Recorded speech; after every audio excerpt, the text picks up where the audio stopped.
Hello money nine.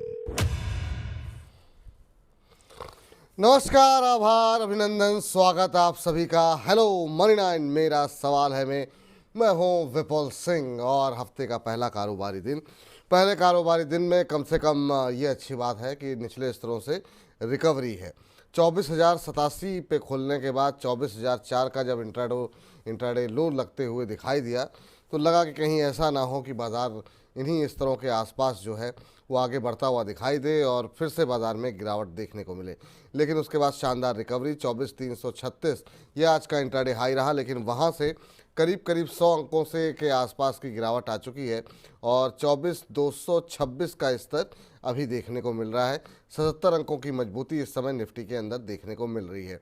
हालांकि advance decline ratio अभी भी बियर के पक्ष में है। जिस तरीके से हम मिड कैप स्मॉल कैप शेयरों की पिटाई देख रहे हैं, 1636 शेयर ऐसे हैं, 1634 शेयर ऐसे हैं जो कि गिर के कामकाज कर रहे हैं और 1028 शेयरों में हम देख रहे हैं कि मजबूती देखने को मिल रही है।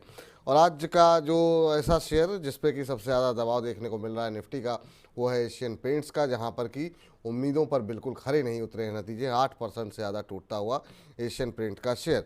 अब सवाल ये कि ये बाज़ार की ये रिकवरी कितनी टिकेगी। अभी बाज़ार में जो बीच बीच की रिकवरी आ रही है उस पर कितना भरोसा कर सकते हैं, करना चाहिए भी कि नहीं करना चाहिए, ये तमाम वो सवाल जहन में हैं जो कि अब आज के सवाल जवाब में हम इसका उत्तर तलाशने की कोशिश करेंगे। सबसे पहले तो आज के खास मेहमान से आपको रूबरू कराते हैं। शरद मिश्रा जी हमारे साथ जुड़ चुके हैं बाजार विशेषज्ञ के तौर पर। शरद जी, पहले तो आपका बहुत बहुत स्वागत। और अब तो ये दुख खत्म नहीं होता सर, क्या करें। जब लगता है कि अच्छे दिन आने वाले हैं वहीं से गिरावट शुरू हो जाती है। बीते हफ्ते में थोड़े बहुत साइन ऐसे लगे थे लेकिन वो रैली सस्टेन नहीं हो पाई। आपकी अब सलाह क्या रहेगी बाज़ार को लेकर के, और आज की रिकवरी पर भी लोगों का उत्साह उतना बनता हुआ दिखाई नहीं दे रहा है, आपकी टिप्पणी। तो विपुल जी, धन्यवाद मुझे बुलाने के लिए।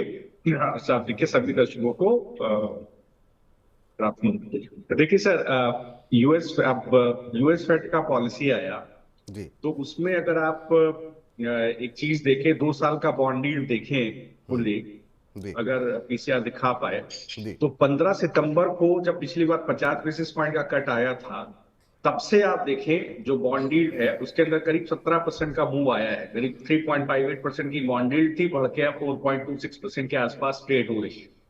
तो जी देखिए, ये मान करके चला जा रहा था जब जब सर आए थे, मतलब ट्रम्प साहब, जी तो ये मान करके चला जा रहा था कि देखिए वो आए हैं तो बोल के आए हैं कि टैक्स की पॉलिसीज में चेंज करेंगे। टैरिफ टाउटिंग थी कि टैरिफ बढ़ाएंगे तो इससे फिस्कल डेफिसिट बढ़ता हुआ दिखाई देगा, तो गवर्नमेंट बोरिंग बढ़ती हुई दिखाई देगी। लेकिन यूएस फेड आया, उसने साफ बोला ये जो बॉन्ड यील्ड आप बढ़ती हुई देख रहे हैं ये केवल इस वजह से है कि इकोनॉमिक ग्रोथ बहुत अच्छी है। भले ही आप मैन्युफैक्चरिंग देखें, आप प्रोड्यूसर प्राइस इंडेक्स देखें, या आप इसके अलावा आप जो है लेबर मार्केट देखें, तो ग्रोथ यूएस बाजार में बहुत अच्छी है। कंसर्न केवल ये है कि आने वाले समय में 2025 में जो जिस तरह के इंटरेस्ट रेट कट मान के चल रहा था बाजार चलेगा, क्या वो होंगे या नहीं होंगे। क्योंकि अगर अगर ट्रम्प साहब कहते हैं कि भाई मैं टैक्स रिफॉर्म करूंगा या इसके बाद टैरिफ हाइक करूंगा, तो उससे क्या होगा, फिस्कल डेफिसिट बढ़ेगा, गवर्नमेंट बोर्डिंग बढ़ेगी और बॉन्ड यील्ड पर आपको बढ़ती हुई दिखाई दे सकती है। उस केस में इंटरेस्ट रेट घटाना, इन्फ्लेशनरी प्रेशर हो सकता है, इंटरेस्ट रेट घटाना मुश्किल हो सकता है। जी अब इंडिया का अपना अलग प्रॉब्लम है, पिछली बार मैं शेयर करके गया था। आप चार्ट देखिए, निफ्टी का चार्ट देखिए जो मैंने आपसे शेयर किया है, विपुल जी, निफ्टी और बैंक निफ्टी का, अगर आप दिखा पाए। जी मैं उठा रहा हूँ सर, 2 मिनट 2 सेकंड दीजिए बस। तो देखिए निफ्टी में आप देखिए 24,600 जब तक नहीं निकलेगा विपुल जी, तब तक दबाव बना रहेगा। आप ये समझिए कि बहुत ज्यादा दबाव बना रहेगा। तो इसके लिए आप देखिए, मैंने एक चार्ट आपसे शेयर किया विपुल जी, बोलिएगा पीसीआर को वो दिखा पाए हाँ तो। बिल्कुल बिल्कुल, पीसीआर की टीम सर उसको ऑन एयर कर रही है बस। दस जी जी सेकंड दो जी, तो सेकंड के देखिए अंदर बस। 24,600 जब तक निफ्टी पे नहीं निकलता है सर, जहां पर सबसे बड़ा कॉल राइटर का बेस है, तब तक समस्या रहेगी। कारण बताएं आपको कि अब क्या हुआ है, 9% के लगभग फूड इन्फ्लेशन है। आईटीसी की रिपोर्ट देखिए आप, इसके बाद आईटीसी के बाद आप नेस्ले की रिपोर्ट देखिए, जी या आप मैरिको की रिपोर्ट देखिए, सभी में निकल के आया है कि ये चार्ट अर्बन अगर आप थोड़ा मार्केट्स एक्सप्लेन भी में कर कहीं ना दीजिएगा कहीं सर थोड़ा कंजम्पशन सा। स्लो डाउन है। जी जी। तो देखिए ये जो चार्ट आपको सामने दिख रहा है साहब, इसमें देखिए 23,800 के पास एक अच्छा सपोर्ट आपको दिख रहा है, ऊपर 24,000 के बाद एक अच्छा सपोर्ट दिख रहा है, और ऊपर 24,600 के पास देखिए आपको एक रेजिस्टेंस यहाँ पर कहीं दिखाई दे रहा है। तो जब तक 24,600 नहीं निकलेगा सर, जो सबसे बड़ा रेजिस्टेंस आपको यहाँ पर दिखाई दे रहा है, आप देखिए 24,605 लिखा है, हरे रंग की लाइन बनी हुई है, जब तक ये नहीं टूटेगी आपको दिक्कत आती हुई दिखाई देगी। तो और नीचे सपोर्ट देखिए 23,800 जब तक नहीं टूटता है तब तक फ्रेश बिकवाली आपको देखने को नहीं मिलेगी। तो 23,800 एक मजबूत सपोर्ट बना हुआ है। अगर 23,800 टूट जाता है तब उस केस में ही आपको नीचे बिकवाली 23,500 23,350 तक एक बार देखने को मिलेगी। अब अगर आप बैंक निफ्टी का चार्ट देखिए तो देखिए बैंक निफ्टी में सभी के रिजल्ट अच्छे आए। तो अगर आप चार्ट भी देखें वो भी साफ साफ दिख रहा है, 52,577 या 52,600 पे सबसे बड़ा कॉल राइटर का बेस है। जब तक वो नहीं निकलता है तब तक समस्या है। 18 अक्टूबर के बाद से एफआईआई ने बैंक निफ्टी को बेचा नहीं है। तो वहां पर क्योंकि जब से एचडीएफसी बैंक का रिजल्ट आया उसके बाद देखिए axis, ICICI, bank of Baroda, सारे पीएसयू बैंक, ये देखिए चार्ट आप, तो ऊपर की तरफ 52,577 आप देख रहे होंगे कि येलो कलर की लाइन खींची हुई है, ग्रीन कलर की लाइन से मर्ज हो रही है। जब तक ये जोन ऊपर की तरफ नहीं टूटेगा, 2-3 दिन सस्टेन नहीं करेगा, तब तक आपको दिक्कत रहेगी, तब तक बिकवाली रह सकती है। नीचे देखिए 51,000 और 50,400, यहां पर देखिए आप अच्छा सपोर्ट है, येलो कलर की लाइन आप ऊपर जाती देख रहे हैं, ये बड़ी सपोर्ट लाइन है। मतलब बैंक निफ्टी ज्यादा मजबूत है निफ्टी के मुकाबले। यहां पर देखिए आपको ज्यादा सपोर्ट मिलता हुआ दिखाई दे रहा है। एक चार्ट और मैं आपको दिखाना चाहूंगा, जो एफआईआई का चार्ट है, कुल जी एफआईआई का डेटा है। बिल्कुल। तो यहां पर देखिए जो एफआईआई का डेटा आपको दिख रहा है सर, मैं पहले भी आपसे शेयर करके गया था कि जब तक ये जब 25%, उस वक्त 33% लॉन्ग था जब मैं आपसे लास्ट टाइम डिस्कस किया था, 40% गया फिर बिकवाली आ गई। अब अगर आप एफआईआई का लॉन्ग देखें तो करीब 24% के आसपास एफआईआई का लॉन्ग है। देखिए हिस्टोरिकली पिछले 10 साल का डेटा देखेंगे तो ये जो एफआईआई का लॉन्ग है ये मिनिमम 8 से 12% जाता है सर। तो ये मान करके चलिए कि अभी हो सकता है, अगर ये 24,600 नहीं टूटा ऊपर और ऊपर 52,700 नहीं टूटा, तो हो सकता है फर्दर आपको और गिरावट देखने को मिल जाए। तो ये देखिए जो आपको एफआईआई के सामने 24% लिखा ऊपर दिखाई दे रहा है, जहां देखिए आपको दिखाई दे रहा है FII client and DI index future gross Y position, उसमें एफआईआई के सामने देखिए 24% लॉन्ग है सर, और 75% 75.94% शॉर्ट पोजीशन है। 2,61,000 शॉर्ट कॉन्ट्रैक्ट है और 82,970 के लगभग लॉन्ग कॉन्ट्रैक्ट है। तो देखिए ये गिर करके 24% पे है। जब बाजार गिरना शुरू हुआ था उस वक्त 80% लॉन्ग थे सर। तो 80% से 8 से 12% की एक ट्रेजेक्ट्री है जिसमें हमेशा लॉन्ग एफआईआई के घूमते हैं। जब कभी आपको 8 से 12% पे एफआईआई का लॉन्ग दिखे आप खरीदारी कीजिए, 80% के लॉन्ग तक कैरी कीजिए, वहां जाके अपनी शॉर्ट टर्म पोजीशन काट लीजिए। तो देखिए आपको 24% दिखाई दे रहा है। नीचे आप देखिए कॉल, अगर आप देखेंगे तो शॉर्ट पुट कवरेज का, शॉर्ट पुट बिल्डअप कल आपको देखिए 39% देखने को मिला था। मतलब एक बेस बना हुआ था, मतलब नीचे खरीदारी का बेस बना हुआ था। स्टॉक फ्यूचर में देखिए लगातार बिकवाली देखने को मिली है। तो देखिए आपको क्या पकड़ना है, आपको क्या एफआईआई का लॉन्ग इंडेक्स फ्यूचर का पकड़ना है सर। 24% है, अभी और हो सकता है 10-12% का नीचे डाउनसाइड हो। अगर 24,600 के ऊपर निकल जाए निफ्टी और 52,700 के ऊपर निकल जाए बैंक निफ्टी, तो बिंदास होकर के खरीदिए, फिर फर्दर गिरावट सरेंडर हो जाएगी। सबसे बड़ा मैक्रो इकोनॉमिक प्रॉब्लम वही है कि अभी आरबीआई इंटरेस्ट रेट गिरा नहीं पा रहा है क्योंकि फूड इन्फ्लेशन बहुत ज्यादा है। बिल्कुल, बहुत डिटेल में सर, बहुत तमाम आंकड़ों के साथ आपने हमारे दर्शकों को ये जो समझाया है ना, ये मुझे लगता है कि हमारे दर्शकों के लिए काफ़ी ज़्यादा बहुत आसानी से उनको ये चीज़ें समझ में आई होंगी। और बहुत बहुत धन्यवाद आपका कि ये तमाम जानकारी आप लेकर के आए, इतना पेन लिया आपने और सब कुछ, ये तमाम डेटा हमको भेजा और उसके बाद हमारी पीसीआर की टीम ने इसको ऑन एयर किया और आपने ठीक से एक्सप्लेन किया। Thank you sir. चलिए, बहुत सारे दर्शक ऐसे हैं जो आपके साथ जुड़ना चाह रहे हैं, आपसे प्रश्न पूछना चाह रहे हैं और शुरुआत सर बैंक से ही करना चाहेंगे क्योंकि बैंक अब लोगों को परेशान कर रहे हैं। बैंकों में हम देख रहे हैं काफ़ी ज़्यादा पोजीशन फंसती हुई दिखाई दे रही है। शुरुआत बैंक ऑफ बड़ौदा के साथ करना चाहेंगे। किस तरीके से आप देख रहे हैं? हमारे एक दर्शक हैं राम जी, उन्होंने ये प्रश्न भेजा हुआ है हमें। आज हालांकि 1% के आसपास की मजबूती है बैंक ऑफ बड़ौदा में, इन्होंने 252 के आसपास ले रखे हैं और कह रहे हैं बीओबी पे टारगेट क्या हो सकता है, अभी क्या करना चाहिए। और अभी 259 का भाव यहाँ पर देखने को मिल रहा है, 252 की इनकी खरीद है। अच्छी बात यह है कि ये प्रॉफिट में है, मुझे लगता है शायद इन्होंने हाल फिलहाल में खरीदे हैं या कब खरीदे हैं। लेकिन बैंक ऑफ बड़ौदा या फिर ओवरऑल बैंकिंग को लेकर के आपका व्यू क्या है? अभी एसबीआई के नतीजे आए, नतीजे काफ़ी अच्छे रहे। आप पीएसयू बैंक्स को कैसे देख रहे हैं और क्या इनका बुरा वक्त अभी ख़त्म हुआ है या फिर अभी अभी आपको आने वाले दिनों में और भी दबाव देखने को मिल सकता है? आप कैसे देख रहे हैं? जी, तो देखिए जिस तरह के रिजल्ट आए उसमें अगर आप पीएसयू बैंक को देखेंगे तो वहां profit before tax consolidated basis जितने रिजल्ट आए, UCO, union, Punjab national bank, इसके बाद कैनरा बैंक, और जितने भी नतीजे आए, कंसोलिडेटेड बेसिस पर प्रॉफिट बिफोर टैक्स 11% बढ़ता हुआ दिखाई दिया। प्राइवेट बैंक में उतनी ग्रोथ नहीं देखने को मिली है। पीएसयू बैंक ने प्राइवेट बैंक को आउट परफॉर्म किया है। तो यहां पर देखेंगे आप, कॉस्ट ऑफ फंड वैसे भी थोड़ा ज्यादा है, और जो यील्ड है इन्वेस्टमेंट्स के ऊपर वो करीब 9.25% के आसपास है। तो निफ्स पे थोड़ा प्रेशर है। प्राइवेट बैंक के लिए उसको आगे ले जाना थोड़ा मुश्किल है, लेकिन पीएसयू बैंक में काफी जगह है। तो देखिए, बैंक ऑफ बड़ौदा अगर आप हैं बिल्कुल बने रहिए। जैसे ये 260 के ऊपर निकलेगा सर, ये बिल्कुल आप मान के चलिए 300 रुपए, 310 रुपए के भाव आपको दिखाई देगा। एक बहुत अच्छा बेस 200 आप देखिए 230 के आसपास बना हुआ है नीचे। बिल्कुल मत घबराइए, बैंक ऑफ बड़ौदा में बिल्कुल बने रहिए। 6 महीने का समय दीजिए, आपको मार्च से पहले ही आपको 300 रुपए के भाव बैंक ऑफ बड़ौदा में देखने को मिल जाएंगे। इसके अलावा आप कहाँ कहाँ दाव लगा सकते हैं? आप सिटी यूनियन बैंक लीजिए, मैंने आपको बोला था। फेडरल बैंक को अपने पास रखिए।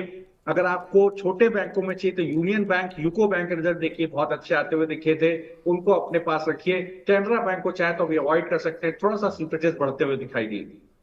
सिटी यूनियन बैंक आपके पास होने चाहिए, फेडरल बैंक होने चाहिए, अगर हैं तो होल्ड करके रखिए। कैनरा बैंक थोड़ा अवॉइड करने की सलाह है।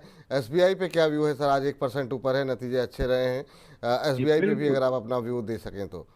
जी, तो देखिए बिल्कुल स्टेट बैंक ऑफ इंडिया में बिल्कुल मेरा पॉजिटिव व्यू है। काफी नीचे का अभी मैंने क्लाइंट्स को खरीदारी करने की सलाह दी थी, तो मुझे लगता है बिल्कुल ये बहुत अच्छे ट्रेंड में है स्टॉक। आप देखिएगा ये स्लोली एंड ग्रेजुअली स्टॉक आपको ऊपर की तरफ, एक चैनल इसका ब्रेकआउट आ गया है। देखिए ये का जो जोन था सपोर्ट का, वो सबसे अच्छा आप देखिए 830, 835, उसके ऊपर स्टॉक सस्टेन करने लग गया है। आप धीरे धीरे करके देखिएगा, अगर आप साल भर का समय दे दें तो लिख लीजिए 950 तक के भाव आपको एसबीआई में मिल जाएंगे। जी, हमारे कुछ एक दर्शक हैं जो कि कह रहे हैं कि अगर इस पे हमने लॉन्ग पोजीशन बनाई हुई है, कॉल ले रखी है, तो 1 महीने के लिहाज से क्या व्यू हो सकता है? तो क्या इतना शॉर्ट टर्म व्यू लेना चाहिए, और अगर लेना चाहिए तो एसबीआई के नतीजों के बाद क्या व्यू रहेगा आपका? जी, तो बिल्कुल देखिए, मैं आपको बताऊं, अब जब तक ये कहीं 840 और नीचे 835, 800 माफ कीजिएगा, अगर 835 के नीचे नहीं फिसलता है, जो सबसे बड़ा डिमांड जोन है, तो ये बहुत आराम से इसी महीने आपको कहीं 880 रुपए की जोन तक जाता हुआ दिखाई दे सकता है। ठीक, चलिए अनवर शेख साहब से का प्रश्न ले लेते हैं। शेख साहब कह रहे हैं, हेलो सर, इसका रिप्लाई पहले दे दीजिए, अभी थोड़ा डाउन है। वारी एनर्जी में अभी क्या फ्रेश एंट्री लेनी चाहिए या नहीं? वारी एनर्जी पे लोगों के काफ़ी सवाल हैं। ये जब आईपीओ आया और आईपीओ के बाद बहुत लोगों ने एग्ज़िट करने की सलाह दी, और उसके बाद ये काफ़ी तेज़ी के साथ ऊपर गया ये शेयर, और 3000 के ऊपर जो है ये शेयर जाता हुआ हमने देखा। 3700 के इनफैक्ट लेवल देखने को मिले। लेकिन आज की जो पिटाई है 8% के आसपास, क्या इसमें फ्रेश एंट्री लेनी चाहिए, या फिर आपको लगता है कि जो एक यूफोरिया था वो ख़त्म हुआ है, अभी जितना दूरी बना करके चलें उतना बेहतर है? फ्रेश एंट्री के लिए सलाह है सर। जी, तो देखिए 7 तारीख को स्टॉक के अंदर करीब 4,28,000 शेयर 19 ब्लॉक डील हुई थी, करीब 3390 3610 के बीच में। जी तो ये काफी नीचे का भाव था। तो इस वजह से आप देखिए यहाँ पर एक जो है आपको, आप देखेंगे तो बिकवाली का माहौल आपको देखने को मिल रहा है। ब्लॉक डील जब कभी होती है तो कोई बेच करके जा रहा है, तो वो बेच करके जा रहा है मतलब तो पूरा प्रॉफिट बांध रहा है। तो यहाँ पर देखिए ये चीज नेगेटिव मानी जाती है। मुझे लगता है कि आपको भी शायद 3400 रुपए के आसपास पोजीशन छोड़ देनी चाहिए थी। इस तरह के मैं सभी दर्शकों को कहना चाहता हूं, अगर आप आईपीओ में हैं और आईपीओ में जब तक ग्रीन कैंडल आपको रोज दिखे तब तक बने रहिए। पहली रेड कैंडल पर स्टॉक को छोड़ दीजिए। पहली रेड कैंडल जब आज खत्म होने लगे 3:15 तो आप स्टॉक को बेच दीजिए। उसके बाद जो उस दिन का हाई है, जब तक उसके ऊपर ना निकले दोबारा मत खरीदिए। ये बहुत बहुत ही सिंपल स्ट्रेटेजी आप आईपीओ के अंदर अपना सकते हैं। तो देखिए उसके बाद लगातार 3400 के नीचे गिरावट देखने को मिली है। अब 2894 अब आप कुछ कर भी नहीं सकते। तो देखिए अगर आपको ये स्टॉक कहीं 2700 रुपए के आसपास सेटल होता हुआ दिखाई दे, तभी आप खरीदेगा। 1-2 दिन यहाँ सेटल कर जाए, 2700 के आसपास ग्रीन कैंडल में क्लोज करे, तभी खरीदेगा, वरना अवॉइड कीजिएगा, मत खरीदेगा। जी, और एक बड़ी वजह ये रही कि ट्रंप साहब जो राष्ट्रपति बने हैं उन्होंने अपनी एक स्पीच में इस बात का मेंशन किया था कि जिस दिन वो राष्ट्रपति बनेंगे उस दिन सबसे पहले जो है वो रिन्यूएबल एनर्जी के ऊपर जो है वो ब्रेक लगाएंगे। और वारी एनर्जी का भी एक जो है बड़ा हिस्सा वो अमेरिका से आता है। तो ऐसे में रिन्यूएबल एनर्जी में जहाँ कहीं भी एक्सपोज़र है, और ख़ास तौर से वो कंपनियां जिनका यूएस में एक्सपोज़र है, उनमें जो है अब प्रॉफिट बुकिंग, उनमें अब दबाव जो है वो देखने को मिल रहा है। तो वही वजह है जो कि वारी एनर्जी के अंदर अब दबाव बढ़ता हुआ दिखाई दे रहा है, और शायद ये कुछ दिनों तक अभी फ़िलहाल बनता हुआ दिखाई दे। और बाकी लेवल्स के ऊपर जो है काफ़ी डिटेल में शरद जी ने आपको जानकारी दी है। तो ये फिलहाल कारण है, जो एक तरफा रैली देखने को मिल रही थी वारी के अंदर, वो थमती हुई दिखाई दे रही है। चलिए, तो अनवर साहब, ये फिलहाल आपके लिए राय है। इसके अलावा राजेश जी का प्रश्न ले लेते हैं। राजेश जी जानना चाह रहे हैं जुपिटर वैगन के ऊपर, और कह रहे हैं कि क्या इसमें एंट्री कर सकते हैं, और अगले 3 महीनों के लिए यहाँ पर लक्ष्य क्या हो सकता है। जुपिटर वैगन एक रेलवे से जुड़ी हुई कंपनी, जिसमें कि हमने देखा काफ़ी शानदार मूव रहा था, जिसमें कि 750 के आसपास तक ये शेयर गया था। लेकिन ये जो पिटाई हुई है हाल की, उसमें ये भी शेयर अछूता नहीं रहा, 500 के नीचे अब आज 4% टूटा हुआ है, 474 का level. Jupiter wagon sir, fresh entry के लिए या फिर आगे के लिए अभी 1-2 महीने 4 महीने के लिए अभी जुपिटर वैगन को लेकर के क्या व्यू रखा जाए? जी, तो देखिए गिरावट है स्टॉक के अंदर, इसको सस्टेन करना चाहिए था 523 530 के ऊपर। जी। पिछले सप्ताह स्टॉक ने सस्टेन नहीं किया, वो वीक हो गया है। तो इस वीकनेस में आप देखिए, मुझे लगता है कि आज भी इसके अंदर गिरावट जिस तरह की है, अब इसका बेस बचता है कहीं नीचे 450 के आसपास, वहां इसको सस्टेन करना चाहिए। अगर नहीं करता है तो सकता है हमको फर्दर वीकनेस देखने को मिले, कहीं स्टॉक आपको 415 तक भी गिरता हुआ दिखाई दे। रिजल्ट कोई खास खराबी ऐसे देखने को मिली नहीं थी मुझे, लेकिन इसके बावजूद स्टॉक में एक बार गिरावट देखने को मिली है। तो मुझे लगता है कि 530 अब इसका बड़ा सप्लाई जोन है। जब तक 530 के ऊपर नहीं निकलेगा, फ्रेश अब एक नई स्ट्रेंथ स्टॉक के अंदर नहीं आएगी। बिल्कुल सर, और हमारे अगले दर्शक का प्रश्न लेते हैं। ये इन्होंने सवाल किया हुआ है, विजय प्रजापति जी ने सुजलॉन का लक्ष्य जानना चाह रहे हैं। सुजलॉन बुरी तरीके से नीचे आ रहा है सर, 86 से जो टूटना शुरू हुआ, फिर एक बार जो है अब 60-62 के लेवल आ चुके हैं। 75 के आसपास से जो टूटा है, उसके बाद से धीरे धीरे करके नीचे जा रहा है। रिकवरी के चांसेस हैं क्या सर इसमें? अभी क्या करना चाहिए सुजलॉन एनर्जी के ऊपर? जी बिल्कुल, देखिए अब मुझे लगता है कम से कम इसको 2-4 दिन सेटल होने दीजिए। आज इसने कहीं सेटल होने की कोशिश कर रहा है, ये सप्ताह में आज सेटल होने की कोशिश कर रहा है। इसको करीब आप 63 रुपए के ऊपर सेटल होने दीजिए पहले। देखिए सबसे बड़ा सप्लाई जोन 66 रुपया है। आइडियली तो देखा जाए तो कंजर्वेटिव माहौल है थोड़ा सा। अभी अभी देखिए, मैंने आपसे एक्सप्लेन किया कि 25% के आसपास अपाई का लॉन्ग है। अभी करीब 12-13% का गैप है उनके पास बेचने के लिए। जी। तो क्या होगा, इस बिकवाली में हो सकता है स्टॉक और गिर जाए। तो पहले 66 के ऊपर सेटल होने दीजिए। अगर 66 के ऊपर सेटल हो जाए तब आप खरीदिएगा। मानिएगा इस स्थिति में मैं आपको टारगेट देता हूं, 95 रुपए का टारगेट आपको सुजलॉन में देखने को मिलेगा। लेकिन ये टाइम इसको 66 के ऊपर सेटल होने के बाद ही खरीदिएगा। उसके बाद आएगा, अगर 66 के ऊपर सेटल करेगा तो बड़ा वॉल्यूम आपको इसके अंदर देखने को मिलेगा, खरीदारी देखने को मिलेगी।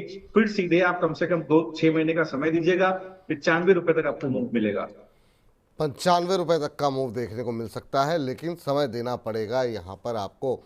लेकिन एक पावर कंपनी पे राय जानना चाहेंगे, जिस पर सवाल भी काफ़ी ज़्यादा आ रहे हैं, वो है रिलायंस पावर। रिलायंस पावर के ऊपर जो है अब जो है फ्रॉड के जो एलिगेशन लगे हुए हैं, उसको देखते हुए अभी क्या करना चाहिए? जब ये अपर सर्किट लगाते हुए ऊपर जा रहा था, बहुत लोगों के सवाल थे कि क्या ये अगला सुजलॉन बन सकता है। चार्ट देख करके बहुत सारी टिप्पणियाँ पॉजिटिव आई यहाँ पर, लेकिन अभी जो है क्या करना चाहिए? क्योंकि अब लगातार लोअर सर्किट रिलायंस पावर पे लगता हुआ दिखाई दे रहा है। आज भी लोअर सर्किट यहाँ पर लगा हुआ है। अभी 2 दिन है, दूसरा दिन है लोअर सर्किट का। क्या ये लोअर सर्किट आगे और बढ़ते हुए दिखाई देंगे? जिनकी पोजीशन रिलायंस पावर में है, उन्हें क्या करना चाहिए? जी, तो देखिए बिल्कुल, अगर ये कहीं 40 रुपए के नीचे खिसक गया, उस केस में आपको फर्दर गिरावट करीब 35 रुपए तक इसके अंदर देखने को मिल सकती है। प्रिसाइसली 37 रुपए 40 पैसे तक इसके अंदर आपको एक गिरावट देखने को मिल सकती है। अगला मूव तभी आएगा जब या तो ये कहीं 35 से 37 के बीच में सेटल हो जाए, 1-2 दिन अच्छे से चले, इसके बाद ही इसके अंदर बुलिशनेस आएगी। अदरवाइज मोमेंटम इंडिकेटर्स काफी वीक है, हो सकता है कि बड़ी गिरावट स्टॉक के अंदर पॉसिबल है। बात तो सही कह रहे हैं सर। अगले दर्शक पे फ़ोन लाइन पे हमारे साथ मौजूद है। उससे पहले एक क्योंकि हमने रिलायंस पावर पे बात की, एक जेपी पावर पे भी बहुत बड़ी संख्या में सवाल आ रहे हैं, क्योंकि छोटा टिकट साइज रहता है तो लोगों की रुचि ज़्यादा रहती है और लोग पोजीशन बड़ी बनाते हैं। जेपी पावर अभी 17-18 रुपये के आसपास ट्रेड करता हुआ सर, पिछले एक महीने में 20% का करेक्शन देखने को मिला है जेपी पावर के अंदर। अभी क्या करना चाहिए? बीच में एक रैली आई थी काफ़ी शानदार, लेकिन अभी फिलहाल ठंडा पड़ा हुआ है। देखिए, इसको सेटल होने दीजिए 19 रुपए 40 पैसे के ऊपर। अभी भाव है 17 रुपए 96 पैसे स्पॉट। तो देखिए 19 रुपए 40 पैसे के ऊपर जाने दीजिए, एक दो दिन ट्रेड करने दीजिए, इसके बाद ही इसके अंदर स्ट्रेंथ आएगी। ये स्ट्रेंथ आपको करीब 24 रुपए तक लेकर के जाएगी। अभी अवॉइड कीजिए, 19 रुपए 40 पैसे के ऊपर खरीद का सलाह है। ठीक सर, चलिए अब चलते हैं, जरा अनुराग जी से बातचीत कर लेते हैं। हमारे साथ अगले दर्शक हैं, अनुराग जी को नमस्कार। जी नमस्कार विपुल सर, नमस्कार शरद सर को भी। नमस्कार नमस्कार, कैसे हैं सर आप? कहाँ से बोल रहे हैं? सर मैं गोरखपुर यूपी से बोल रहा हूँ, सीएम सिटी से। ओहो, सीएम सिटी से बोल रहे हैं, बहुत शानदार सर। और गोरखधाम का मंदिर अपने आप में काफ़ी विश्वविख्यात मंदिर है, और गोरखपुर बड़ी शानदार जगह है, और वहाँ का रेलवे जो है वो जो है काफ़ी फेमस है, कि वहाँ का रेलवे जो है, रेलवे प्लेटफॉर्म जो है वो सबसे बड़ा प्लेटफॉर्म में से एक है। बताइए सर, क्या प्रश्न है आपका? जी सवाल भी हमारा रेलवे पर ही है। अच्छा अच्छा, वाह वाह, जी क्या सर, प्रश्न है? रेल टेल का मैंने सर 500 के रेट पे 100 शेयर लिया है। अच्छा, कितने समय के लिए लिया हुआ है? सर फिलहाल तो 5-6 महीने मुझे होल्ड करते हो गए, लेकिन अभी भी मतलब 6 महीने होल्ड कर सकते हैं। अभी भी 6 महीने होल्ड कर सकते हैं, ये अच्छी बात है आप, क्योंकि आपकी खरीद से अभी 100 रुपये नीचे है ये शेयर। और पूरे रेलवे पैक में ही या पूरे पीएसयू में ही जो गिरावट रही, उसका असर जो है वो रेलटेल में भी देखने को मिला। सर रेलवे जिनके पास है क्या करें सर? उसमें रेलटेल पे तो इनका सवाल है, उस पर तो आपका उत्तर चाहेंगे ही, लेकिन चाहेंगे कि अगर आप इरकॉन पे भी सर एक व्यू दिलवा दें। हाँ सर, किस पे? किस पे? इरकॉन पे भी सर अगर एक व्यू मिल जाए तो बड़ा कृपा होगी। अच्छा, अरे सर बिल्कुल बिल्कुल, हम खुद ही इसीलिए पूछ लेते हैं ताकि आप लोगों को ज़्यादा कष्ट ना हो। तो अगर आईआरएफसी और इरकॉन पे भी आपका व्यू, और आरवीएनएल, ये 3 शेयरों पे भी अगर आपका व्यू मिल जाए, तो अगर आप चार्ट खोल लें, तो पहले रेलटेल से शुरुआत करते हैं, जहां पर इनको 100 रुपये पर शेयर का नुकसान हो रहा है और 6 महीने का इनका नज़रिया है। जी, सबसे पहले मैं साहब को कहना चाहूंगा, आप देखिए गोरखपुर बहुत अच्छी जगह है। मैं गया हूँ 2 बार, मुझे एक्चुअली बनारस जाना है, बाबा के दर्शन करने जा नहीं पा रहा हूँ विपुल जी। तो नहीं, बहुत कार्यक्रम जल्दी बनाइए सर, हम लोग को भी ले चलिए, आपके जी साथ ही जी चलते जी, हैं। तो मैं मेरी कोशिश है जाने की। मैं फिर दिवाली में प्लान करा था, जा नहीं पाया, पहला मौका निकालते ही पहुंचूंगा। जी तो देखिए सवाल पे आते हैं वापस। तो देखिए रेलटेल का जो है, मैं आपको बताऊं, 440 450 ये सबसे बड़ा सप्लाई जोन है। और ये जब तक नहीं निकलता है ऊपर की तरफ, तब तक बड़ी बुलिशनेस नहीं आएगी। आप देखेंगे तो पिछले 5 एक सप्ताह से ये स्टॉक इसके ऊपर नहीं निकला है। 14 अक्टूबर के बाद से नीचे डिमांड है 375। जब तक 375 टूटेंगे नहीं, तब तक फर्दर वीकनेस भी नहीं आएगी। तो थोड़ा सा आप वेट कीजिए। देखिए मुझे लगता है जिस तरह से कंसोलिडेशन हो रहा है पिछले 5 सप्ताह में, तीन सप्ताह तो रेड कैंडल में क्लोज हो गया है। तो बहुत इंपॉर्टेंट है कि 450 के ऊपर निकले और सस्टेन करे, इसके बाद ही इसके अंदर फर्दर बुलिशनेस आएगी। नाउ अगर आप देखेंगे आरवीएनएल को, तो देखिए आरवीएनएल के अंदर ब्रेकआउट की संभावना बनी थी 2 सप्ताह पहले, करीब 492 510, लेकिन वो ब्रेकआउट आया नहीं, स्टॉक सस्टेन नहीं कर पाया 410। वो सिंपल इसका दोष बाजार को जाता है। मुझे नहीं लगता कि अगर जैसा देखिएगा, जिस तरह का आरबीएल का रिजल्ट आया उसमें कोई प्रॉब्लम देखने को नहीं मिली है, बट बाजार ऐसा नहीं कि स्टॉक सस्टेन करे। 410 इसका सबसे बड़ा डिमांड जोन है। जब तक 410 नहीं टूटे, बिल्कुल बेचने की जरूरत नहीं है। बड़ा मूव 510 के ऊपर ही आएगा। अभी भाव है 435। अब देखिए अगर आप इरकॉन को देखेंगे, तो इरकॉन के अंदर भी कुछ वैसी परिस्थिति बनी हुई है। मुझे लगता था कहीं ये स्टॉक 223 225 के ऊपर सस्टेन करेगा, पर पिछले 4 सप्ताह से ये स्टॉक उस जोन को नहीं तोड़ पाया है। वो जोन इसका एक ब्रेकआउट जोन था जिसको नहीं तोड़ा है। इनफैक्ट अपना सपोर्ट तोड़ दिया है नीचे, 200 रुपए के नीचे आज खिसकता हुआ दिखाई दे रहा है, जो उसको एक्चुअली नहीं जाना चाहिए था। 210 को नहीं तोड़ना चाहिए था। मुझे लगता है कि अगर कोई गिरावट भी आती है, तो अब सबसे बड़ा डिमांड जोन इसका 192, हाँ जी 190 192, ये उसका डिमांड जोन है। उसको नहीं तोड़ना चाहिए। अगर वो तोड़ देता तो फर्दर आपको 175 रुपए तक गिरावट कॉन में देखने को मिल सकती है। स्ट्रेंथ कब आएगी? स्ट्रेंथ आपको तभी आएगी जब कम से कम किसी सप्ताह 215 के ऊपर बंद हो, इसका 1-2 दिन 215 के ऊपर ही बंद हो। इस स्थिति में स्ट्रेंथ आएगी तो आपको 260 तक का मूव देखने को मिलेगा। अगर आप आईआरएफसी को देखिए तो ये रिलेटिवली बेटर है।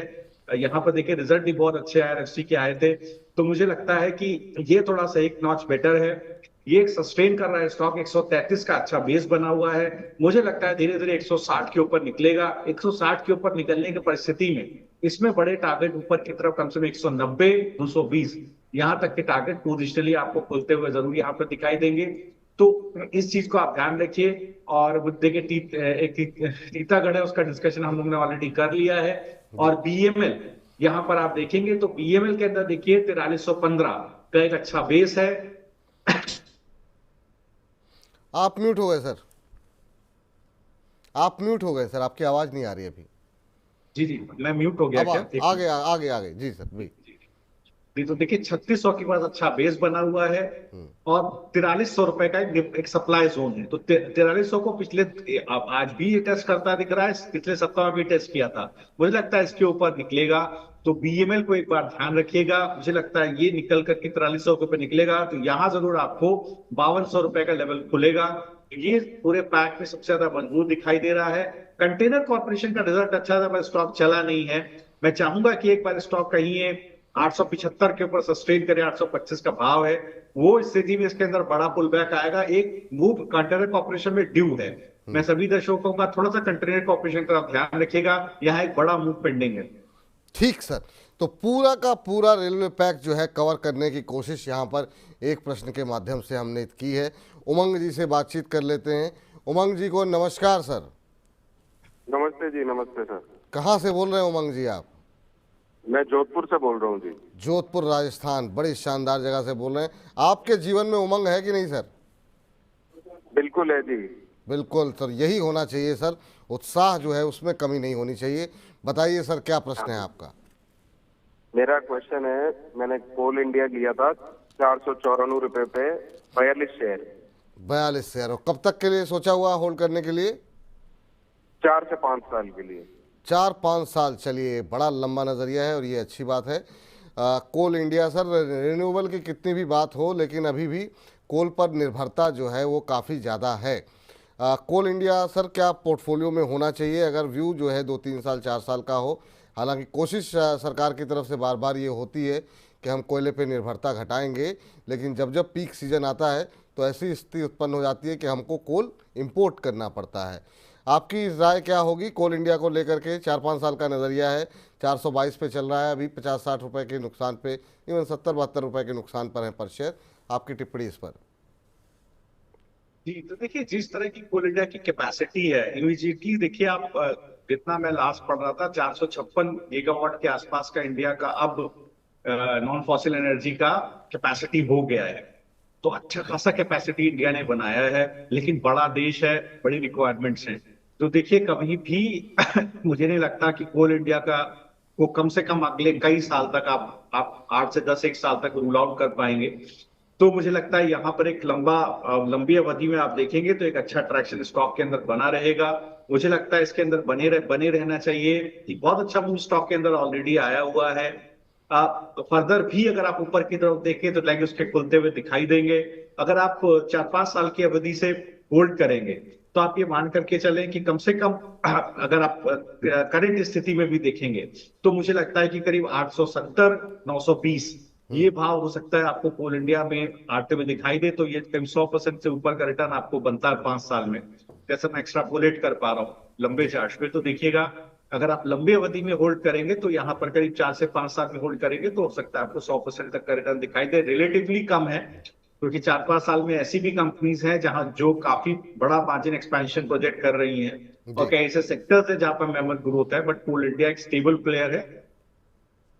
ठीक, तो कोल इंडिया के स्टेबल प्लेयर है, डबल प्राइस आपको मिल सकता है, ये आपके लिए फ़िलहाल के लिए टारगेट जो है वो निकल करके आते हुए। और सबिहा सैयद जी का सवाल ले लेते हैं। सबिहा जी कह रही हैं कि विपुल सर प्लीज़ आज तो मेरा क्वेश्चन ले लो, अब आप ओल्ड पीपल को भूल गए हैं, उनके क्वेश्चन लेते नहीं हैं, एक मन से आंसर नहीं मिला, माफ़ी चाहते हैं आपसे कि आपको आंसर नहीं मिला है मैम।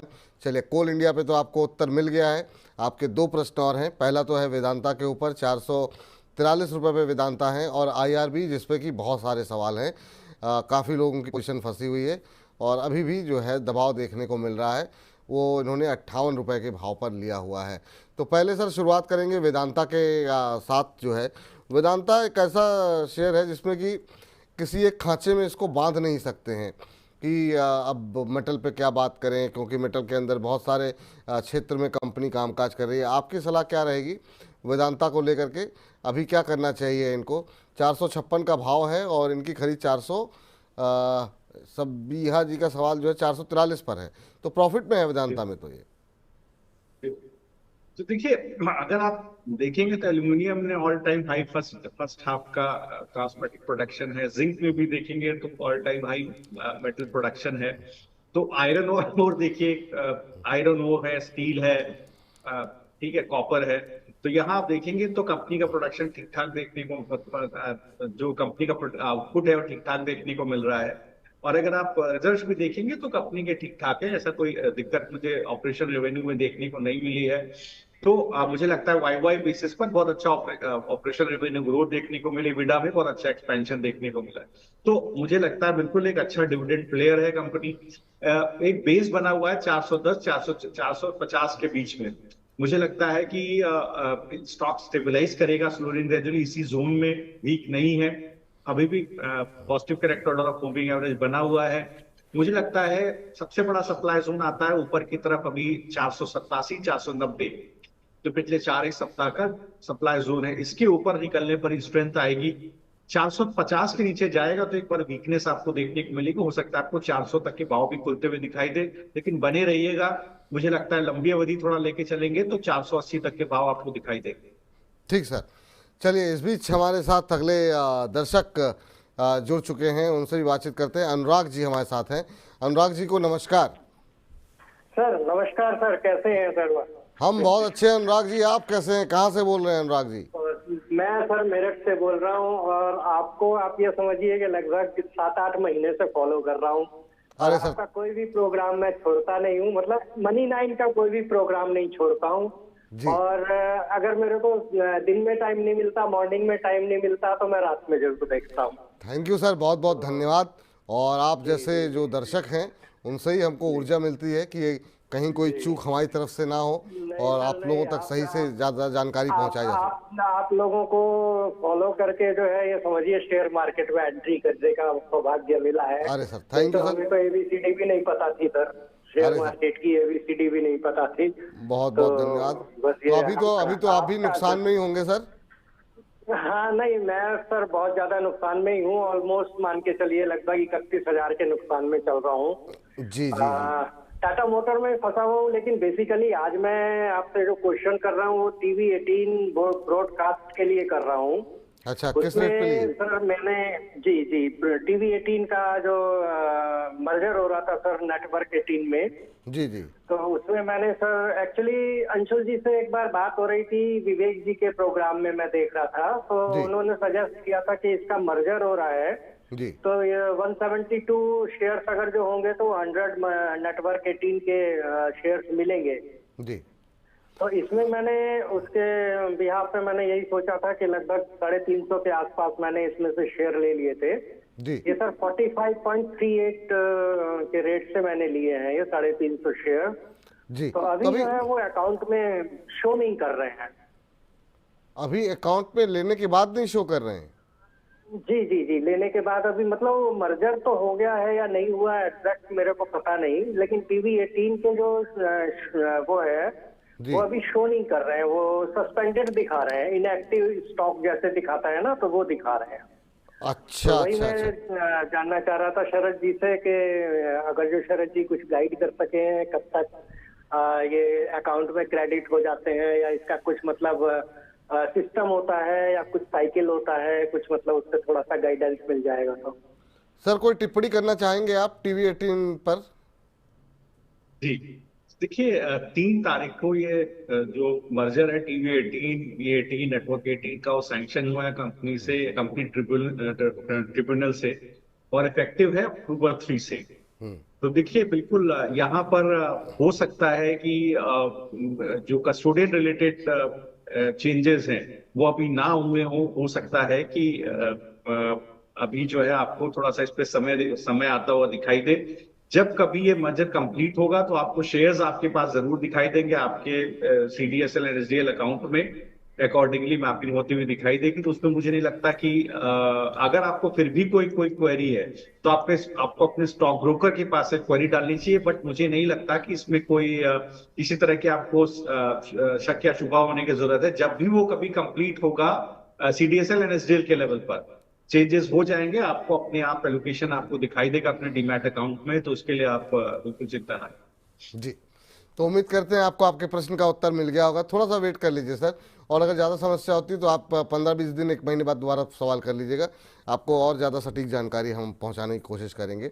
स्वाति मौर्य जी का सवाल ले लेते हैं। जियो फाइनेंशियल के शेयर इनके पास हैं, 328 के भाव पर इन्होंने जियो फाइनेंशियल के शेयर ले रखे हैं, और अभी ये जानना चाह रही हैं कि इन लेवल्स पे क्या करना चाहिए।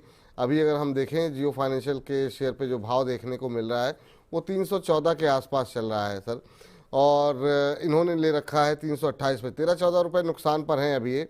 कहीं क्या मुझे एवरेज करना चाहिए या फिर बेच देना चाहिए? आपकी रणनीति जानना चाह रही। इधर हाल फिलहाल में काफ़ी डेवलपमेंट्स यहाँ पर हुए हैं म्यूचुअल फंड को लेकर के, इंश्योरेंस को लेकर के। आप कैसे देख रहे हैं जियो फाइनेंशियल को, का भविष्य आप कैसे देख रहे हैं?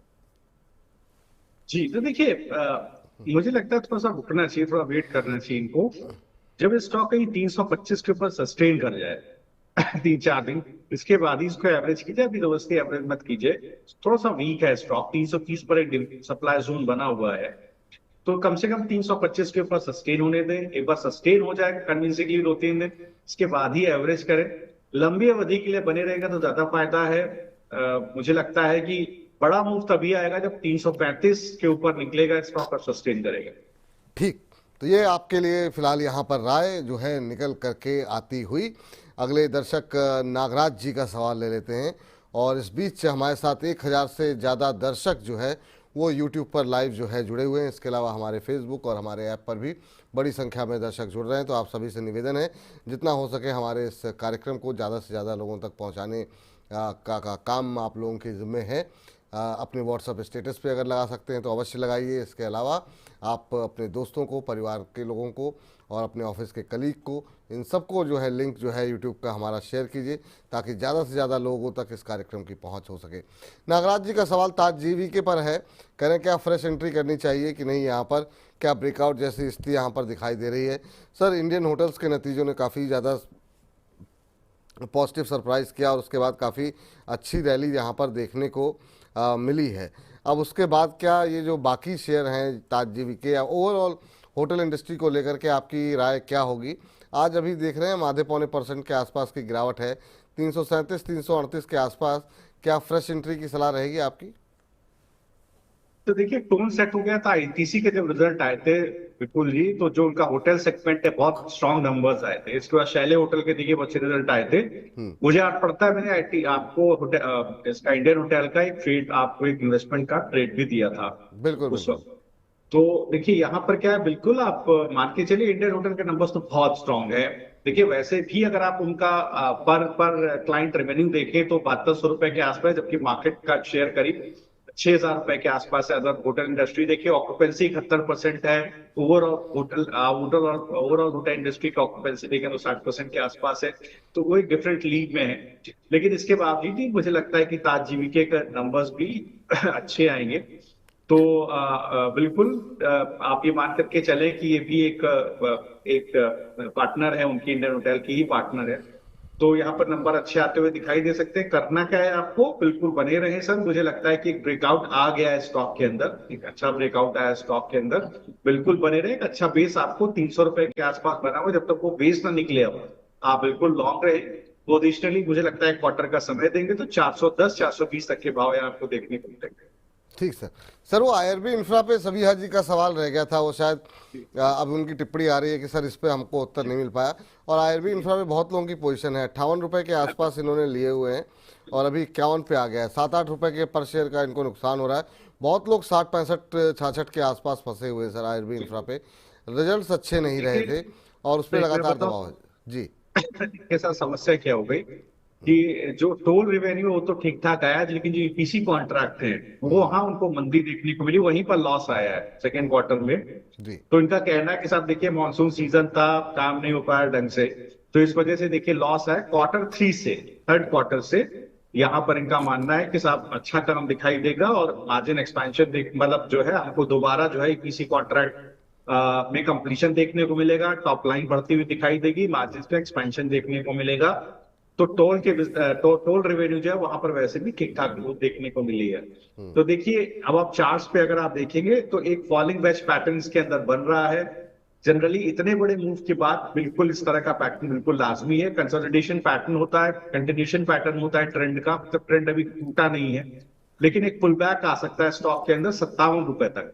बेस आप मान के चलिए 50 रुपए का, तो 50 रुपए इसका बेस मानिए। जब तक 50 के नीचे ना फिसले, 50 का सबसे बड़ा डिमांड जोन है, 50 के नीचे फिसल जाए, सस्टेन करे, तभी आप पोजीशन बेचने की सोचे, अदरवाइज बने रहे। कोई भी टेक्निकल पुल बैक आएगा तो 57 रुपए तक आएगा। वो 57 रुपए पे आप अगर उसके ऊपर सस्टेन ना करें तब आप जरूर बेच करके निकलिएगा, लेकिन मुझे पूरी उम्मीद है उसके ऊपर सस्टेन करेगा। अगर उसके ऊपर सस्टेन करता है 66 और 72 रुपए के टारगेट रहेंगे, कम से कम आज तक का समय दीजिएगा। ठीक है सर। सर इसी तरह का एक और शेयर है जिसने बहुत परेशान किया हुआ है आईआरबी इंफ्रा ऐसा, वो है जीएमआर इंफ्रा। यहाँ पर भी बहुत सारी ग्रोथ की स्टोरी की बातचीत होती है, सब कुछ होता है, पर शेयर नहीं चलता है। और चाहे जितना रेलवे एविएशन सेक्टर को लेकर के बहुत सारे काम हो रहे हैं, लेकिन शेयर के अंदर कोई गतिविधि नहीं है। 0.25% के आसपास की गिरावट आज भी है, 80 के आसपास चल रहा है। लंबा अरसा हो गया, इस शेयर से उम्मीदें काफ़ी ज़्यादा थी, पर शेयर चला नहीं। आपकी टिप्पणी क्या होगी जीएमआर एयरपोर्ट इंफ्रा पे? तो देखिए अगर आप इनको देखेंगे तो यहाँ पर 77 रुपए के आसपास एक अच्छा खासा बेस बनता हुआ स्टॉक में दिखाई दे रहा है। जब तक ये बेस 77 रुपीज का नहीं टूटता है तब तक आप बेच करके इसको बाहर मत निकलिएगा। तो यहाँ पर देखिए Q2 में भी 20% के आसपास की वाई ग्रोथ देखने को इनकम में मिली है। EBITDA करीब 17% बढ़ता हुआ दिखाई दिया है, लेकिन EBITDA मार्जिन में देखेंगे आप कॉन्ट्रैक्शन देखने को मिला है। यही सबसे बड़ा दर्द है, स्टॉक चला नहीं है। जो कंटिन्यूइंग ऑपरेशंस हैं वहां से भी आपको एक लॉस देखने को मिला है। फाइनेंस कॉस्ट थोड़ी सी ज्यादा है। जो कंसोलिडेटेड नेट डेट है वो आप देखेंगे तो यहाँ पर भी एक इंक्रीज देखने को मिली। स्टॉक बिल्कुल कंसोलिडेट कर गया है, इसी वजह से देखिए स्टॉक गिरा नहीं है। देखिए इतने खराब होने के बावजूद, इतने खराब नतीजे होने के बावजूद स्टॉक गिरा नहीं है। तो 77 रुपए के पास एक अच्छा बेस स्टॉक का बना हुआ है। आप मान लीजिए 76-77 ये एक अच्छा बेस बना हुआ है, लेकिन स्ट्रेंथ कब तक नहीं आएगी जब तक ये 87 रुपए के ऊपर नहीं जाएगा। कोई भी टेक्निकल पुल बैक आएगा तो इसको खींच करके 87-88 रुपए पे लेकर के जाएगा, उसके ऊपर सस्टेन करेगा, तभी फर्दर बुलिशनेस आएगी, फिर नए हाई आपको देखने को मिलेंगे। लेकिन अभी 88 रुपए के टारगेट के लिए करीब आप 76 रुपए का अपने स्टॉप लॉस रखिए। वो सबसे बड़ा माफ कीजिएगा 72 रुपए का स्टॉप लॉस रखिए। हाँ, स्विंग लो इसका 70 रुपया है तो 70-71 रुपए का स्टॉप लॉस रखिए। डिमांड जोन वही है, ऊपर 88 रुपए तक जाएगा। जब तक 88 नहीं तोड़ेगा फ्रेश स्ट्रेंथ नहीं आएगी।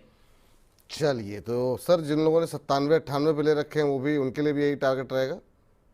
बिल्कुल होल्ड करिए सर। देखिए ये स्टॉक आपको काफी नीचे, मुझे याद पड़ता है मैंने 35 रुपए से 25 रुपए, 22 रुपए, 35 रुपए से रिकमेंड करना शुरू किया था जी। 120 के टारगेट के लिए। 120 टारगेट अभी तक नहीं आया, हाई इसका 104 ही बना, स्टॉक गिर गया।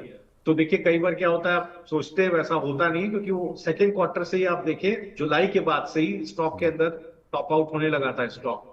तो देखिएगा बिल्कुल एक गिरावट इस तरह की लाजमी है। लंबी अवधि में बने हुए हैं तो ठीक है, नहीं तो फिर तो जैसे ही मान लीजिए 20 एक्सपोनेंशियल मूविंग एवरेज टूटा था, अगर आप टेक्निकल प्ले कर रहे हैं तो 91-92 पे आप बेच करके अलग हट सकते थे। ठीक सर, तो उम्मीद करते हैं कि यहाँ पर विपिन जी को उत्तर मिल गया होगा। इस बीच अब आगे बढ़ते हैं, अंकिता जी से बातचीत कर लेते हैं। अंकिता जी को नमस्कार। सर नमस्कार। नमस्कार अंकिता जी, कैसी हैं, कहाँ से बोल रही हैं आप? सर मैं जयपुर से बोल रही हूँ, आप कैसे हैं? हम बहुत अच्छे हैं मैम। पिंक सिटी से आप बोल रही हैं, बड़ी खूबसूरत जगह है जयपुर। और जी। कैसे लग रहे हैं मनी 9 के प्रोग्राम आपको? सर बहुत अच्छा लग रहा है, क्वालिटी है इसमें। थैंक यू मैम, बहुत बहुत धन्यवाद। सेटिस्फाइड आंसर दिए जाते हैं यहाँ पे। शुक्रिया मैम, धन्यवाद। और आप लोगों की यही शब्द हम लोगों को काफ़ी एनर्जी, काफ़ी उत्साह देते हैं, ताकि हम लोग अपना काम अच्छे से कर सकें। तो कितना समय हो गया मनी 9 देखते हुए आपको? सर मुझे लगभग 2-3 मंथ हो गए हैं। चलिए और ठीक मैं है न्यू हूँ स्टॉक मार्केट में जी, इसलिए मैं जब से आई हूँ तब से इसे फॉलो कर रही हूँ। थैंक यू मैम, बहुत बहुत धन्यवाद। अभी तो खैर माहौल ऐसा है बाजार का कि आपको भी लॉस ही हो रहा होगा, लेकिन कोई बात नहीं, एक टेम्परेरी फेज है। बाजार में उतार और चढ़ाव का एक दौर हमेशा आता रहता है। आप बताइए कैसा अनुभव रहा अब तक बाजार का, और क्या सवाल है आपका? सर मेरा क्वेश्चन है कि मैंने टाटा स्टील के लिए थे 300 शेयर लिए थे लगभग 3-4 दिन पहले, और 154.23 के भाव लिए थे। अच्छा, तो अच्छा। मैंने हालांकि लॉन्ग टर्म का सोच के लिया था फॉर 1 ईयर, बट अभी क्या रहेगा? अभी जैसे नेगेटिव में जा रहा है शेयर, तो अभी क्या मतलब मुझे क्या करना चाहिए इसमें? ठीक है, अभी के लिए तो थोड़ा सा, चूंकि आप ऐसे क्षेत्र में हैं कि यहाँ पर थोड़ा सा अभी खबरें काफ़ी ज़्यादा रहती हैं, कई सारी चीज़ों से प्रभावित होता है ये सेक्टर। 1 साल का आपका नज़रिया है तो मुझे लगता है कि होल्ड करना चाहिए। बाकी शरद जी ज़्यादा बेहतर बताएंगे। 145 के आसपास चल रहा है, 154 की आपकी खरीद है। सर अभी 2-4 दिन पहले ही लिया हुआ है, नई निवेशक हैं, और अब इनके जो हाल के निवेश हैं उसमें टाटा स्टील इनका जो है अभी फिलहाल थोड़ा सा नुकसान में है। तो क्या अभी बने रहना चाहिए, या क्या सलाह रहेगी आपकी टाटा स्टील को लेकर के? जी, तो देखिए, अगर आप फ्रैंकली देखेंगे, मतलब मैं बिल्कुल कैंडिडली ये बात बोल रहा हूँ, विद नो अप्रेंशंस। मैंने खुद ने कभी मेटल में बहुत बड़ा पैसा नहीं बनाया, बिल्कुल नहीं। बारिंग अ फ्यू स्टॉक्स, देखिए नेशनल एल्यूमिनियम छोड़ दीजिए, जेएसडब्ल्यू स्टील छोड़ दीजिए, ठीक है, तो हिंडाल्को छोड़ दीजिए, इसके अलावा टाटा स्टील तक में पैसा नहीं बना। उसका रीजन सबसे बड़ा ये होता है सर, दूसरे सेक्टर में बहुत पैसा बनाए आप, अच्छा खासा पैसा बनाया, बाजार ने खूब पैसा कमा के दिया। यहाँ पर क्या होता है, बहुत ही ज्यादा अगर आप देखेंगे तो न्यूज ड्रिवन सेक्टर है। जब कभी चाइना में स्टिमुलस की बात होती है, एक दिन सेक्टर चलता है, इसके बाद नहीं चलता है। रिजल्ट सिक्वेंशियली बहुत वोलेटाइल रहते हैं, एकदम कंसिस्टेंट रिजल्ट नहीं आते हैं सेक्टर के। तो वहां पर क्या है, बारिंग अ फ्यू स्टॉक्स बहुत ज्यादा वोलेटिलिटी रहती है।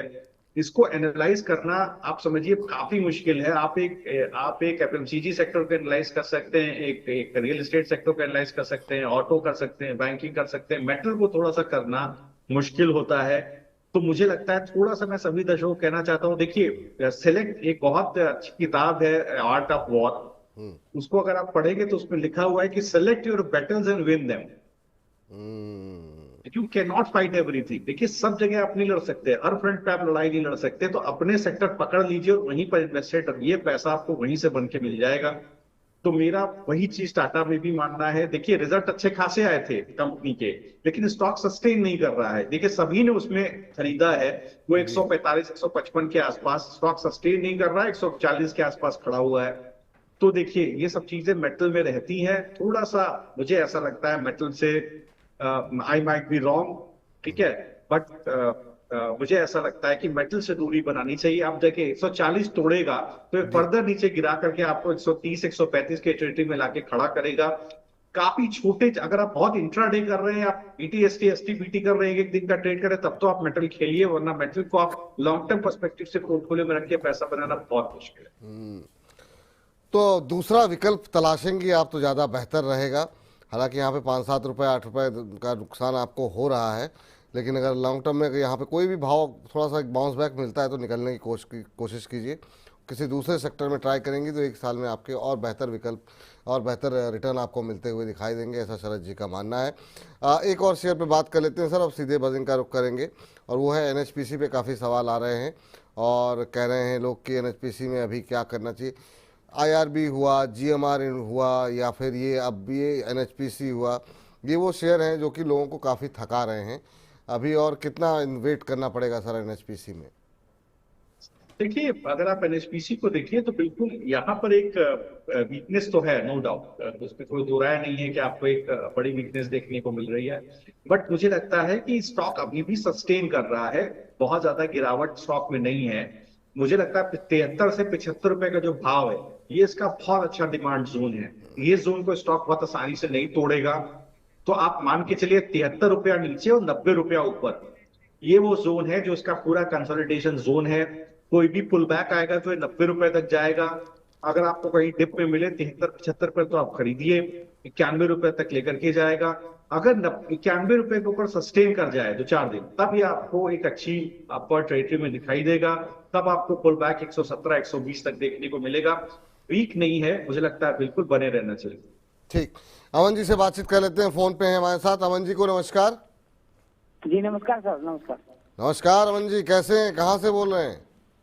सर बढ़िया हूँ। मैं उत्तर प्रदेश बदायूं सिटी से बोल रहा हूँ सर। उत्तर प्रदेश से कौन सी जगह से? बदायूं बदायूं। बदायूं से बोल रहे हैं। चलिए, बड़ी अच्छी जगह है सर बदायूं। और बताइए क्या प्रश्न है आपका? सर मैं ये कह रहा था वो 50 शेयर मैंने लिए थे उसके मरीन इलेक्ट्रिकल के 2 मंथ अच्छा। तक नहीं क्या होगा सर? किस रेट पर क्या रेट बताया आपने? 238? 238 जी जी। कब तक होल्ड कर सकते हैं? 2 मंथ 3 मंथ इससे 2-3 महीने का ही नज़रिया है। 10 रुपये का नुकसान आपको हो रहा है। और हालांकि ये शेयर जो है काफ़ी लोगों के रडार पे बीच में रहा है, मरीन इलेक्ट्रिकल। सर क्या सलाह रहेगी? अभी 10 रुपये के नुकसान पे हैं। बहुत कुछ एक रिकमेंडेशन भी हमारी तरफ, हमारे चैनल पे भी दी गई है यहाँ पर मरीन इलेक्ट्रिकल को लेकर के। क्या करना चाहिए सर? अब मुझे नहीं पता कि अब ये अभी 2-3 महीने का ही नज़रिया है इनका, बहुत लंबा नज़रिया नहीं है। आपकी टिप्पणी क्या होगी? देखिए, बिल्कुल जिस तरह के सेक्टर में ये काम करता है, एक एलबीएमबी स्विचगेयर मैन्युफैक्चरर है, तो यहाँ पर देखिए अच्छा मार्केट शेयर है कंपनी का। और देखिएगा स्टॉक में भी एक अच्छी स्ट्रेंथ देखने को मिल रही है। जी। मुझे लगता है एक बेस बना हुआ है 185 190 के पास, एक अच्छा बेस बना हुआ है, बिल्कुल बने रहना चाहिए। थोड़ा बाजार स्टेबलाइज करेगा तो स्टॉक आपको ऊपर की तरफ मान के चलिए कम से कम 350 तक का भाव भी दिखा सकता है। 228 रुपए का भाव है। थोड़ा लंबा नजरिया लेकर के चलिएगा। ठीक, चलिए, तो ये बात रही यहाँ पर जो है मरीन इलेक्ट्रिक को लेकर के। लेकिन बहुत सारी खबरें हैं और उस पर आपकी नज़रें होनी चाहिए। उसके लिए जरा फटाफट नजर डाल लेते हैं बजेंगे स्टॉक्स पर।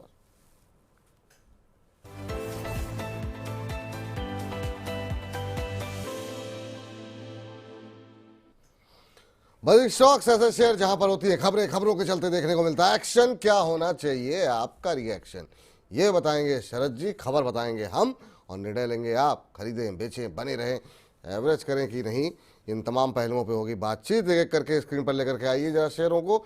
और सबसे पहले बात करेंगे आईटीआई को लेकर के। आईटीआई पे आपको बता दें शुक्रवार को ही खबर आ गई थी कि 3022 करोड़ रुपए का कंपनी को एक बड़ा ऑर्डर मिला है। और उसके बाद से हमने शुक्रवार को भी यहाँ पर तेज़ी आती हुई देखी थी। भारत नेट 3 प्रोजेक्ट के तहत कंपनी को ये ऑर्डर मिला था।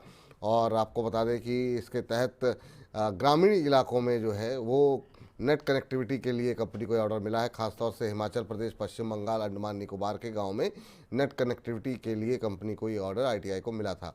कंपनी के शेयर में पिछले 2 कारोबारी सत्र के अंदर करीब 15% से ज़्यादा का उछाल जो है वो आईटीआई के शेयर में आ चुका है। और आज हम देख रहे हैं कि शेयर में शानदार मूव और करीब 11% से ज़्यादा की तेज़ी, 338 का लेवल देखने को मिल रहा है।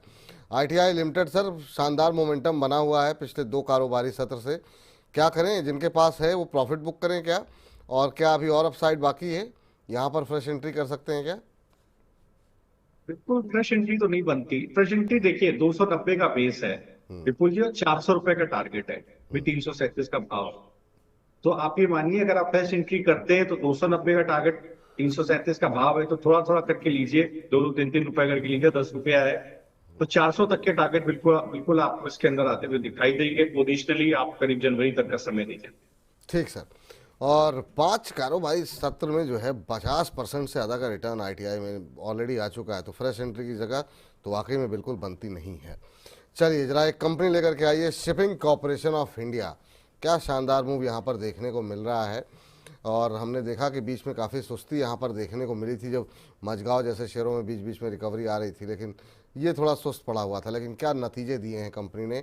65 करोड़ से बढ़ करके इस कंपनी का मुनाफा जो है मल्टीफोल्ड बढ़ा है और ये बढ़ करके हो गया 291.44 करोड़ रुपए। वहीं कंपनी की अगर हम आय की बात करें तो इसमें 33% का इजाफा देखने को मिला और ये बढ़ करके पहुँच गई है 1450 करोड़ रुपये।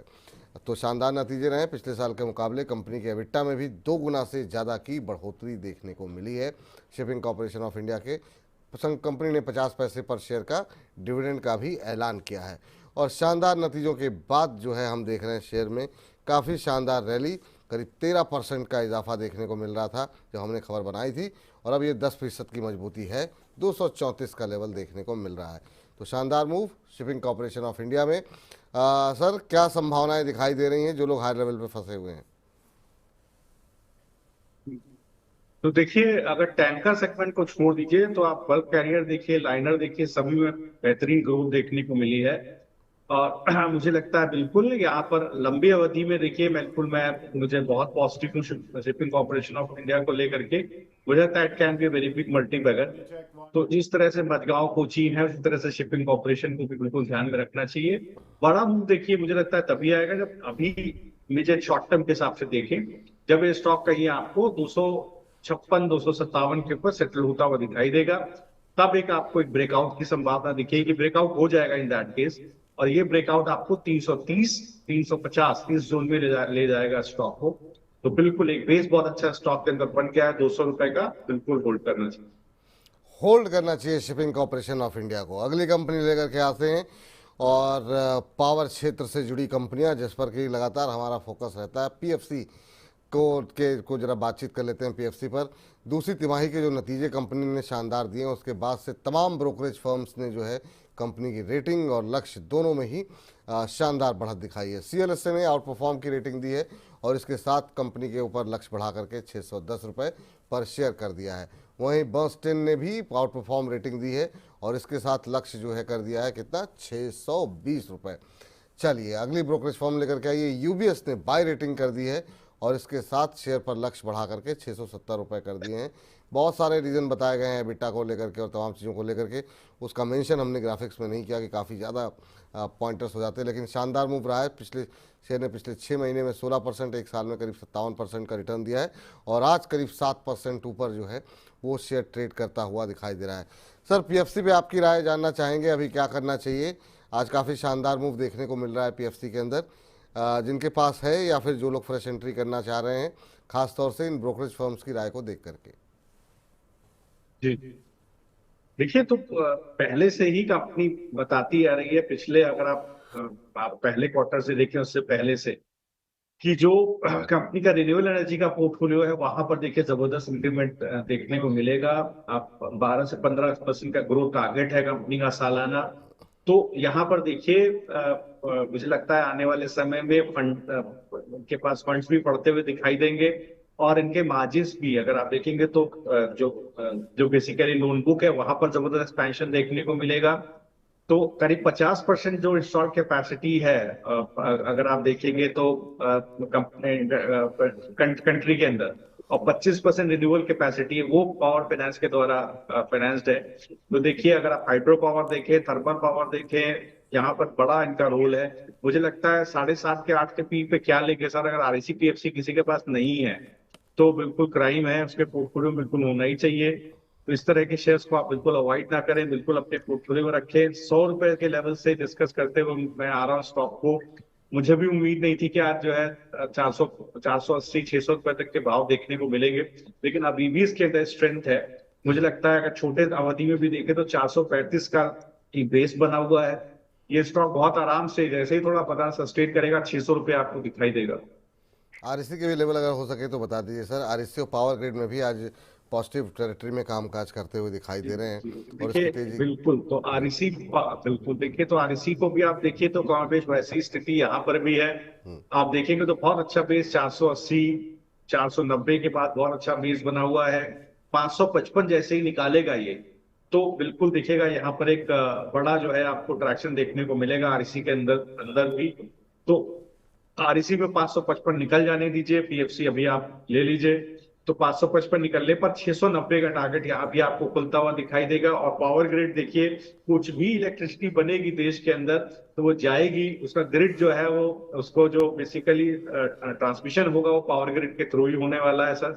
तो बिल्कुल ये तो बिल्कुल पोर्टफोलियो स्टॉक्स हैं सारे। पावर ग्रिड को भी आप देखिए, ठीक है। तो यहाँ देखिए पहले भी मैंने इस बात का जिक्र किया है कि स्टॉक के अंदर अच्छा बेस है, नीचे की तरफ 310 के आसपास बिल्कुल इसको रखिए अपने पास। बाजार की गिरावट को कोई फर्क बहुत ज्यादा पड़ नहीं रहा है स्टॉक के अंदर, वैसे भी 390 410 के टारगेट यहाँ पर बिल्कुल पोजिशनली देखते हुए दिखाई देंगे। ठीक सर, चलिए आगे बढ़ते हैं और अगली कंपनी को जरा स्क्रीन पर लेकर के आते हैं फटाफट और देखते हैं यहाँ पर क्या कुछ खबरें निकल करके आ रही हैं जिसके चलते यहाँ पर देखने को मिल रहा है एक्शन। जरा स्क्रीन पर लेकर के आई अगली कंपनी, वो है बायोकॉन। बायोकॉन में आपको बता दें कंपनी के बेंगलुरु प्लांट को यूएसएफडीए ने वीआई का दर्जा जो है वो मिल गया है। और वीआई का दर्जा मिलने का मतलब ये है कि कंपनी के कामकाज में ज़्यादा हस्तक्षेप नहीं होगा। 15 से 26 जुलाई के बीच में इस प्लांट की जांच की गई थी और उसके बाद ये दर्जा दिया गया है। आपको बता दें तमाम तरह की जो रेगुलेटरी रुकावटें होती हैं, हर्डल्स होती हैं, वो नहीं आती हैं, यानी नियामकीय रुकावटें जो है वो नहीं आती हैं। वीआई दर्जा अगर मिल जाता है तो कंपनी के शेयर में आज हम देख रहे हैं 6% से ज़्यादा की बढ़त थी जब हमने खबर बनाई थी, और अभी अगर देखें तो अब ये तेज़ी बढ़ गई है और ये पहुंच गई है 9% के ऊपर, 350 का लेवल। सर क्या कहेंगे बायोकॉन के अंदर? देखिए बिल्कुल आप देखिए 350 रुपए का भाव है, 330 के आसपास का बेहतरीन बेस बना हुआ है। ये अभी जो पुल बैक आ रहा है जाएगा 370 रुपए तक। अगर 370 के ऊपर सस्टेन करेगा तो आप सीधे सीधे इसके अंदर करीब 50 रुपए और जोड़ दीजिएगा कि आपको 420 तक के लेवल बहुत आराम से दिखाएगा। तो बहुत बढ़िया स्ट्रेंथ इसके अंदर बनी हुई है।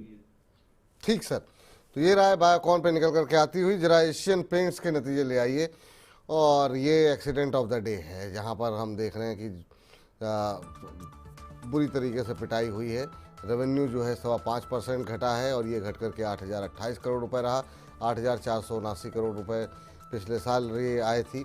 वहीं एबिटा की बात करें तो इसमें भी 28% का इजाफा देखने को मिला है और ये 1716 से घट करके 1240 करोड़ रुपए पर आता हुआ दिखाई दिया है। कंपनी के मुनाफे की बात करें तो इसमें करीब 44% की गिरावट देखने को मिली है।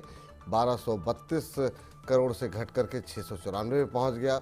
मार्जिन्स में भी हम देख रहे हैं करीब 5% के आसपास का दबाव देखने को मिला है। 20.2% से घटकर 15.4% पर आता हुआ दिखाई दे रहा है। सर एशियन पेंट्स तो अच्छा कुछ तो नहीं है यहाँ पर, कैसा भविष्य देख रहे हैं आप जिन लोगों के पास है उनके लिए?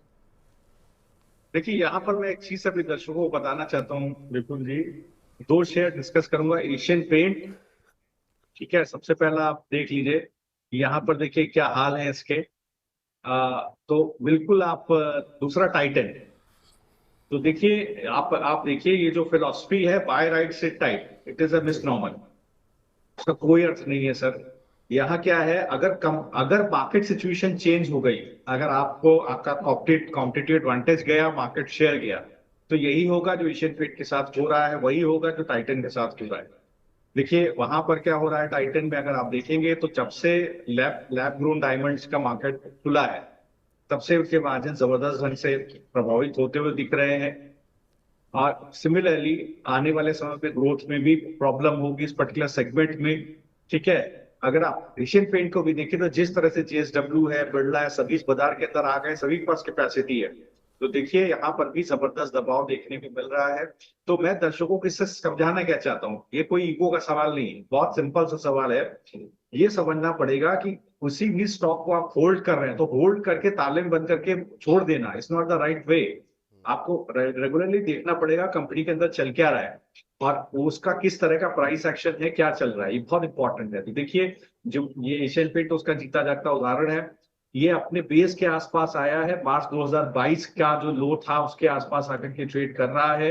अभी इसके अंदर कोई बाय नहीं बनता है, कोई भी पुल बैक आएगा, it would be dead cat bounce. आने वाले क्वार्टर में भी मार्जिन की विजिबिलिटी नहीं है, तो हो सकता है फर्दर वीकनेस आपको दिखाई दे 2200 रुपए के आसपास तक। हाँ, कोई अभी बिल्कुल आप मान के चलिए कोई बहुत ही पॉजिटिव बायर आ जाए और लमसम इसके अंदर बड़ी बाइंग होने लग जाए, कुछ बहुत अच्छी विजिबिलिटी दिखाई दे, इसके बाद ही इसके अंदर बाय बनता है, तो क्लियर अवॉइड है। क्लियर अवॉइड है, ये रहा यहाँ पर निकल करके आती हुई। और इसी के साथ इस खास सेगमेंट को हम करते हैं यहीं पर समाप्त।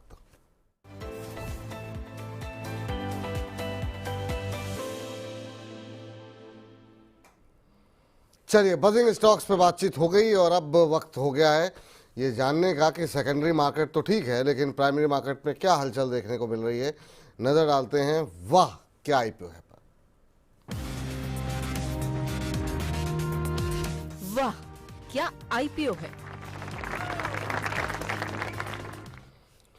और इस सेगमेंट का आगाज करते करते बाजार ऊपर से काफ़ी तेज़ी के साथ फिसला है। निफ्टी अब 11 अंक नीचे कामकाज करते हुए और 24,136 यानी कि जो हाई लगाया था उससे ठीक 200 अंक नीचे 24,336 का आज का इंट्राडे हाई और अब 24,136। ये जो है बाज़ार के अंदर की कितनी जो वॉलेटिलिटी देखने को मिल रही है और ऊपरी स्तरों पर बाज़ार बिल्कुल भी नहीं टिक पा रहा है। एफआईएस की सेलिंग जो है वो कहीं भी थमने का नाम नहीं ले रही है। अब एडवांस डिक्लाइन रेशियो की स्थिति और ज़्यादा खराब, 1765 शेयर गिर के और महज 914 शेयर ऐसे हैं जो कि बढ़ के कामकाज कर रहे हैं। तो सेकेंडरी मार्केट में ऐसा कुछ हो नहीं रहा है तो प्राइमरी मार्केट का ही रुख करते हैं, वहाँ देखते हैं कुछ एक्शन देखने को मिल रहा है कि नहीं, और आप लोगों ने जो पैसे लगाए हुए हैं इधर उधर जो हाल फिलहाल के IPOs हैं उसमें कुछ मिलेगा भी कि नहीं, क्योंकि बाज़ार की स्थिति तो है डावाडोल। और इसको बताने के लिए हमारे सहयोगी विवेक मित्तल हमारे साथ जुड़ चुके हैं। विवेक, बहुत बहुत स्वागत आपका आज की इस चर्चा में जुड़ने के लिए। बहुत कम मौका मिलता है कि जब हम दोनों लोग एक साथ जो है एक कार्यक्रम में नज़र आते हैं। तो कहाँ से शुरुआत करना चाहेंगे, क्योंकि सेकेंडरी मार्केट तो अब हम देख रहे हैं कि हालत अच्छी है नहीं। हर दिन आदमी सुबह उठ करके ये प्रार्थना करता है कि शायद आज का दिन अच्छा गुजर जाए, लेकिन शाम होते होते चेहरे पे उदासी जो है कहीं ना कहीं आ ही जाती है। बिल्कुल, शुक्रिया विपुल भाई। और अगर हम देखें तो काफ़ी समय बाद आज आपके सेगमेंट में मौका मिला और बातचीत करने का। और नमस्कार शरद जी। अगर हम देखें तो पहला मैं IPO डिस्कस करूंगा सेजिलिटी इंडिया का, जहां पर कि शेयर कल लिस्ट हो रहा है और इसकी लिस्टिंग जो है वो सुस्त रहने की उम्मीद है, क्योंकि इसका जो gross market premium grey market premium चल रहा है वो करीब 50 पैसे ही ऊपर चल रहा है। तो ये तो 10 डेज का एवरेज जो था लगभग 0 से 50 पैसे के बीच में ही चल रहा था, तो अब 50 पैसे चल रहा है। हालांकि शेयर तो 3.25 गुना सब्सक्राइब हुआ, लेकिन अगर हम देखें तो इसमें जो प्राइस बैंड है वो काफ़ी छोटा था, बावजूद उसके इस शेयर पर जो ग्रे मार्केट प्रीमियम है वो काफ़ी छोटा है, करीब 50 पैसे का। 28 से 30 रुपए का प्राइस बैंड था और IPO 5 से 7 नवंबर तक खुला हुआ था। IPO से कंपनी ने 2106 करोड़ रुपए जुटाए भी हैं। लेकिन अब ये इंटरेस्टिंग होगा कि कल मार्केट के अगर सेंटीमेंट ठीक होते हैं तो क्या ये grey market premium actual level पर बदल पाएगा या नहीं, तो ये थोड़ा देखने लायक होगा। ये देखने लायक होगा, लेकिन स्थितियाँ अच्छी हैं नहीं कहीं पर भी। सर, क्या किया जाए? सेक्युरिटी में उम्मीद काफ़ी थी, मैनेजमेंट से भी हमने डिटेल में बातचीत की थी, 3.25 गुना जो है सब्सक्राइब हुआ IPO, लेकिन ग्रे मार्केट प्रीमियम बिल्कुल जो है वो ठंडा पड़ा हुआ है और इसका असर कहीं ना कहीं लिस्टिंग पर देखने को मिलेगा। कल जिन लोगों ने पैसे लगा दिए हैं उनको क्या लिस्टिंग के दिन होल्ड करना चाहिए? बहुत लोग ऐसे होते हैं कि फिर वो होल्ड कर लेते हैं कुछ दिनों के लिए। यहाँ पर लिस्टिंग के दिन तुरंत निकल जाए या फिर अभी जो है वेट करना चाहिए, थोड़े दिन वेट करना चाहिए? देखिए, मार्केट अच्छा है। अगर आप US में देखें तो जो बेसिकली हेल्थ केयर जो इंट्रिकेट हेल्थ केयर सेगमेंट है वो बेसिकली 17% ऑफ US इकोनॉमी है।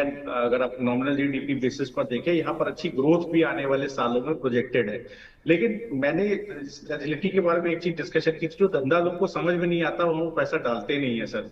देखिए थोड़ा सा ये सबसे बड़ी चीज है। हमारे यहाँ देखिए लोकली ऐसे बहुत सारे बिजनेसेस हैं लिस्टिंग में, जहाँ पर क्या है लोगों को बिजनेस साफ साफ समझ में आ जाता है कि पैसा जा कहाँ रहा है, क्या कैपिटल एक्सपेंडिचर है, आने वाले समय में कैसे एक्सपेंस आउट होगा, इनकम स्टेटमेंट में क्या मार्जिन्स होंगे, ठीक है।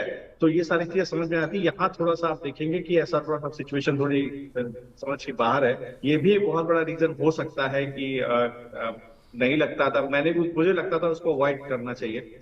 एक बार लिस्ट हो जाए, एक बार लिस्ट हो जाए, मैनेजमेंट भी सामने आए, डिस्कस करे कि भाई ये पैसा आया, इसका इस्तेमाल क्या है, आने वाले एक रिजल्ट आया क्वार्टर का, इसके बाद अंडरस्टैंडिंग बनेगी, तब बाजार इसको ज्यादा अच्छे से रिस्पॉन्ड करेगा। तो सुस्त लिस्टिंग के बाद अभी थोड़ा वेट करना चाहिए, आप ये कह रहे हैं? एक बार थोड़ा सा सेटल हो जाए, मैनेजमेंट की कमेंट्री सुन लें, उसके बाद ही कोई एक्शन लेना चाहिए लिस्ट होने के टाइम पर?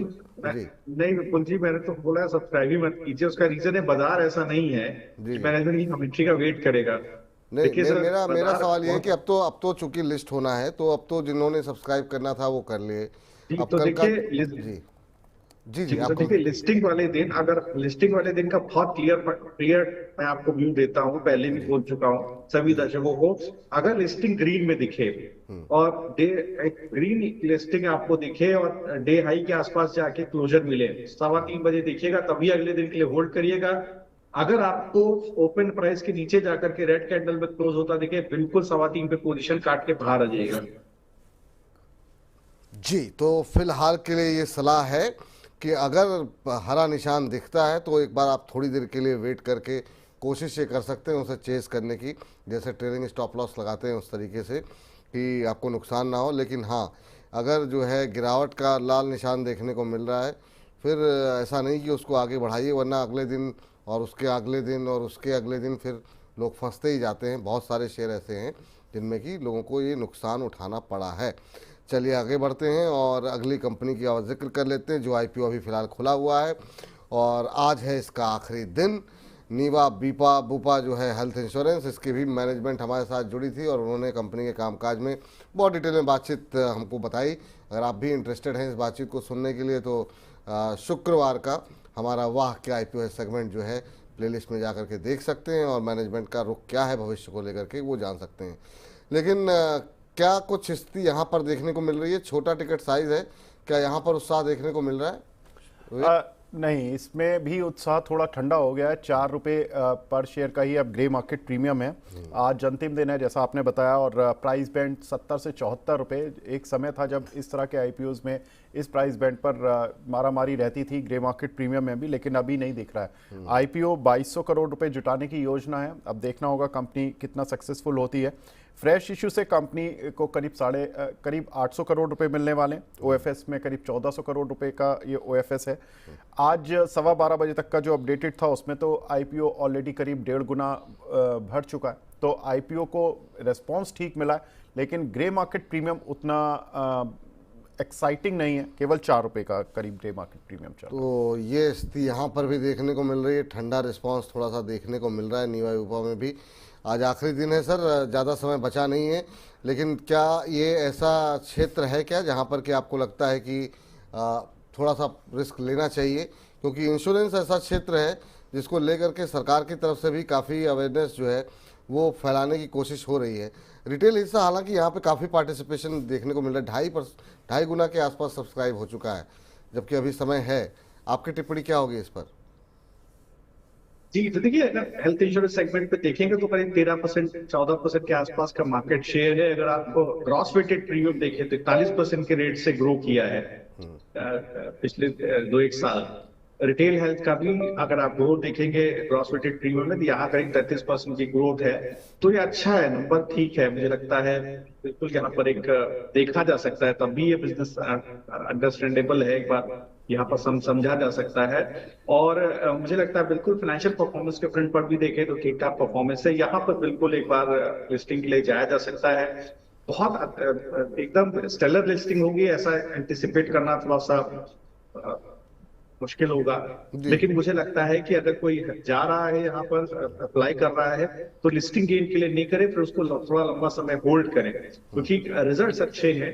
तो एक रिजल्ट आने का मौका दीजिए, हो सकता है रिजल्ट में और इंप्रूवमेंट देखने को मिले। क्योंकि अगर आप देखेंगे हेल्थ इंश्योरेंस बिजनेस या लाइफ इंश्योरेंस बिजनेस के इस क्वार्टर के नंबर्स अच्छे आए हैं, आगे सिक्वेंशियली भी नंबर्स अच्छे रहेंगे। तो बिल्कुल मुझे लगता है इसको अगर लिस्टिंग में जाते हैं तो बिल्कुल उसको होल्ड करना चाहिए, इसको लिस्टिंग गेन के लिए बिल्कुल प्ले नहीं करना चाहिए। लंबी अवधि के लिए प्ले करना चाहिए। नीवा विपा के अंदर जैसे आप बीमा लेते हैं तो लंबी अवधि के लिए लेते हैं, वैसे ही आईपीओ भी ऐसा है कि आप लंबी अवधि के लिए लीजिए, तुरंत लिस्टिंग के दिन निकलने की आवश्यकता नहीं है। वैसे ही माहौल ऐसा है नहीं कि वो पहले जैसी बात की डबल हो जाए पैसे। 50% का प्रीमियम मिल रहा है, 60% का प्रीमियम मिल रहा है, वैसी स्थिति है नहीं। हमजा क्रिकेट के नाम से हमारे एक दर्शक ने आईडी बनाई, करें एनटीपीसी आईपीओ का कब आएगा? एनटीपीसी का जो ग्रीन का आईपीओ है सर, उसकी तारीख अभी नहीं आई है, लेकिन उम्मीद जताई जा रही है कि इसी महीने जो है ये आईपीओ आ सकता है। तो इस महीने नहीं तो अगले महीने, लेकिन उम्मीद करके चलिए कि 1 महीने के अंदर जो है इसका आईपीओ जो है वो आ जाएगा। और इस तरह की सुगबुगाहट काफ़ी तेज़ी से है। प्रेम कुमार जी कह रहे हैं कि विपुल सर और शरद सर को नमस्कार। नमस्कार आपको भी।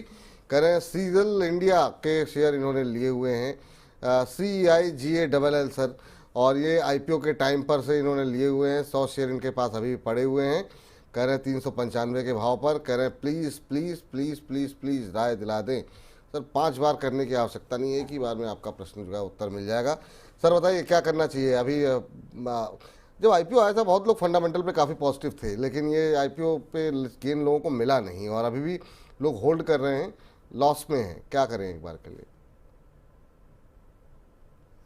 जी, तो देखिए ये देखिए जो भी इंफ्रास्ट्रक्चर रिलेटेड कंपनीज है वहां पर बहुत इंपॉर्टेंट हो जाता है कि किस तरह के रिजल्ट्स आ रहे हैं। रिजल्ट आने देने का वेट करना चाहिए था। तो देखिए यहाँ पर अगर आप क्वार्टरली बिजनेस परफॉर्मेंस भी देखें तो कोई खास रेवेन्यू ग्रोथ वाई बेसिस पे नहीं है, 5.5% की ग्रोथ देखने को मिली है। EBITDA भी देखिए तो यहाँ पर करीब 15% का जो है यहाँ पर मार्जिन रहता है। मार्जिन भी स्टैग्नेटेड मार्जिन है वाई बेसिस पर भी देखें तो कुछ खास रिजल्ट नहीं है। देखिए बाजार उस चीज को बहुत ज्यादा मान करके नहीं चल रहा है। और देखिए अभी मैंने थोड़ी देर पहले आईआरबी इंफ्रा जैसी कंपनी का जिक्र किया जो गजब का जो ऑर्डर बुक रखती है, वो कंपनी को देखिए बाजार ने कैसे पीटा है, क्योंकि वहां पे देखिए किसी कॉन्ट्रैक्ट में किस तरह से स्लो डाउन देखने को मिला। तो रिवेन्यू जो है ग्रोथ देखने को मिली सिक्वेंशियली। तो बाजार किसी भी तरह की इस ग्रोथ को लेने को तैयार नहीं है। तो यहाँ देखिए सीगल में भी काफी गिरावट देखने को मिली, 317 रुपए का भाव है। इसने सारे लोस तोड़ दिए हैं, अब नई ट्रेजेक्टरी में ट्रेड कर रहा है और भी नीचे के लो आपको देखने को मिलेंगे। देखिए बहुत प्यार मत रखिए स्टॉक से, बेच करके बाहर आ जाइए। ठीक है, अभी क्या है नया लो बन रहा है इसका, किसी ढंग की जगह पे इन्वेस्ट करेंगे तो शायद आपको ज्यादा रिस्क प्रीमियम वहां मिलेगा। ठीक है, तो एक और सवाल लेते हैं, फिर जो आईपीओ एक और खुलने वाला है उस पर जरा विवेक से समझने की कोशिश करते हैं। और ये प्रश्न नीतू त्यागी जी ने भेजा है, कह रही hello sir, northern ARC capital IPO में मिला था, अभी डाउन है, क्या एवरेज कर सकते हैं? तो निकल जाना चाहिए था, लिस्टिंग इन तो आपको मिला ही था मैम, लेकिन चलिए कोई बात नहीं, आपने लॉन्ग टर्म सोच करके रखा होगा। शरद जी क्या सलाह रहेगी? कह रही है कि एवरेज करना चाहिए क्या मुझे करंट लेवल पे? नॉर्दर्न एआरसी कैपिटल, अभी इसकी भी बहुत ज़्यादा पुरानी लिस्टिंग नहीं है सर।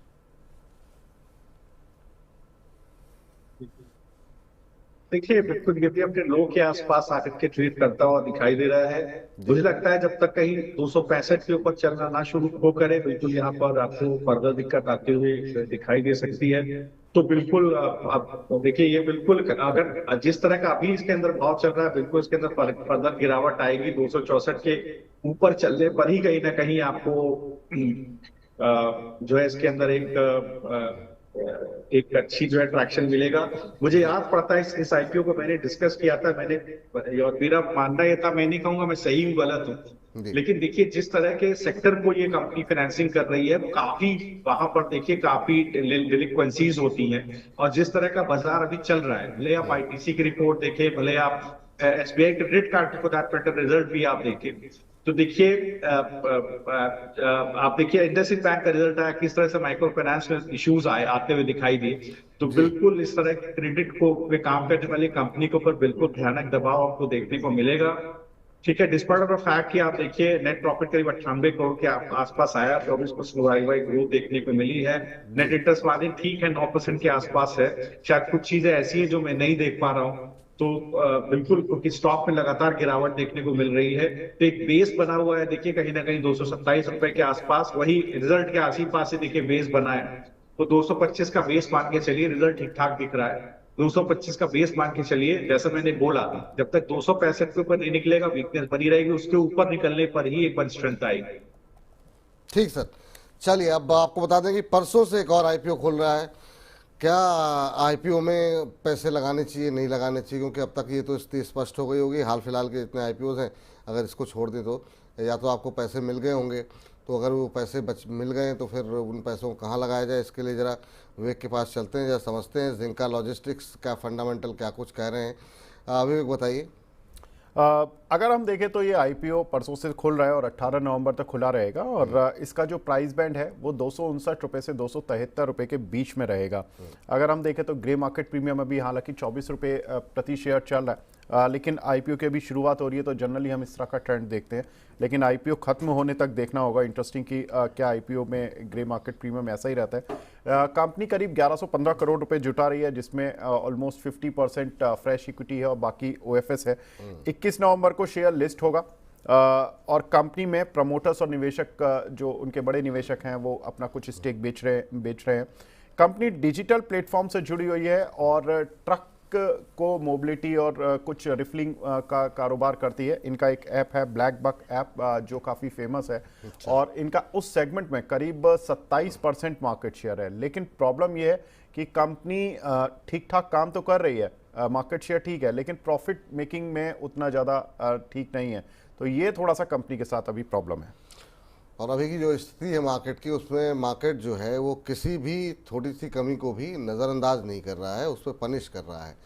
वो एक स्थिति ऐसी होती है। तो कई बार ऐसा होता है कि वह लोग बताते हैं वैल्यूएशन हाई है, लेकिन तब भी बाज़ार एक्सेप्ट कर लेता है, लेकिन अभी के बाज़ार में तो मुश्किल है। देखते हैं। हालांकि ये अच्छी बात है कि परसों IPO खुलेगा और अभी से ग्रे मार्केट में प्रीमियम यहाँ पर अच्छा देखने को मिल रहा है। इस पर और डिटेल में बातचीत होगी। अभी तो काफ़ी कल का दिन पूरा बाकी है, परसों का भी दिन बाकी है। लेकिन शरद जी, अगर आपने देखा हो तो कोई टिप्पणी करना चाहें तो कर सकते हैं आप। जिंका लॉजिस्टिक्स परसों से खुल रहा है। जी, तो देखिए, कुछ जो थोड़ा बहुत मैं देख पाया यहाँ पर, बिल्कुल जैसे विवेक जी ने बोला कि ट्रक ऑपरेटर्स अपना लोड एडजस्टमेंट के लिए बेसिकली जिस तरह से वहां पर उस पर्टिकुलर ऐप के ऊपर जिन क्लाइंट्स को अपना ट्रांजैक्शन करना होता है वो अपने इनपुट्स डालते हैं और ट्रक ऑपरेटर्स उसको अकॉर्डिंगली पिक करते हैं। तो देखिए यहाँ पर प्रॉफिट आफ्टर टैक्स में आप देखेंगे तो लगातार सिक्वेंशियली लॉस था। अभी 30 जून को इन्होंने थोड़ा सा प्रॉफिट डाला हुआ है, लेकिन मैं पैसे का इस्तेमाल सही से नहीं समझ पा रहा हूँ कि पैसा जाएगा कहाँ, क्योंकि इन्होंने एक चीज दी हुई है जो मैं थोड़ा बहुत देख पा रहा हूँ कि कोई ब्लैकबक फिनसर्व प्राइवेट लिमिटेड है, NBFC सब्सिडियरी, वहां पर भी पैसा डालते हुए दिखाई देंगे। और इसके अलावा वो FS के अंदर एक पोर्शन है।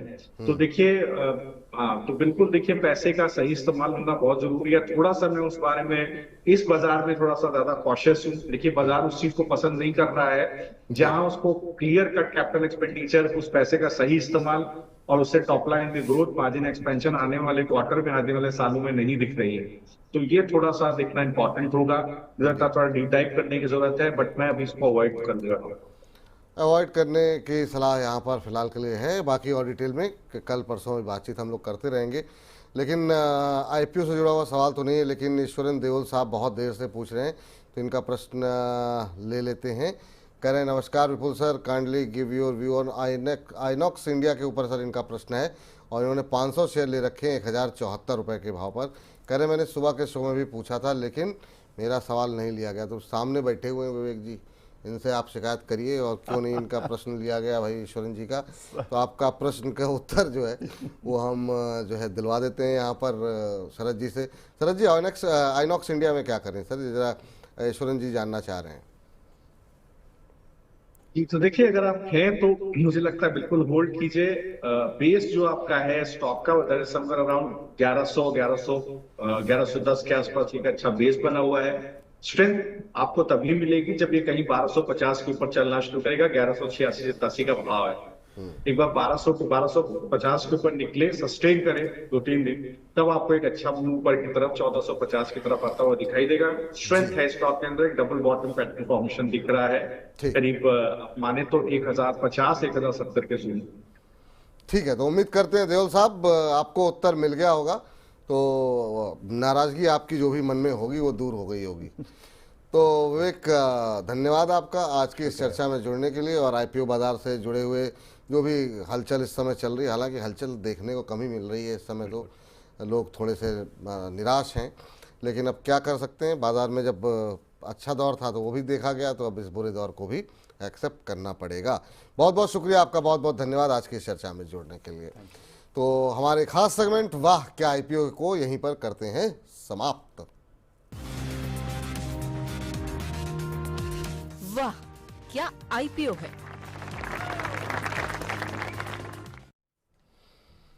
चलिए अब रुक करते हैं आज के सबसे आखिरी और सबसे महत्वपूर्ण सेगमेंट की तरफ, जिसका नाम है चुन चुन के।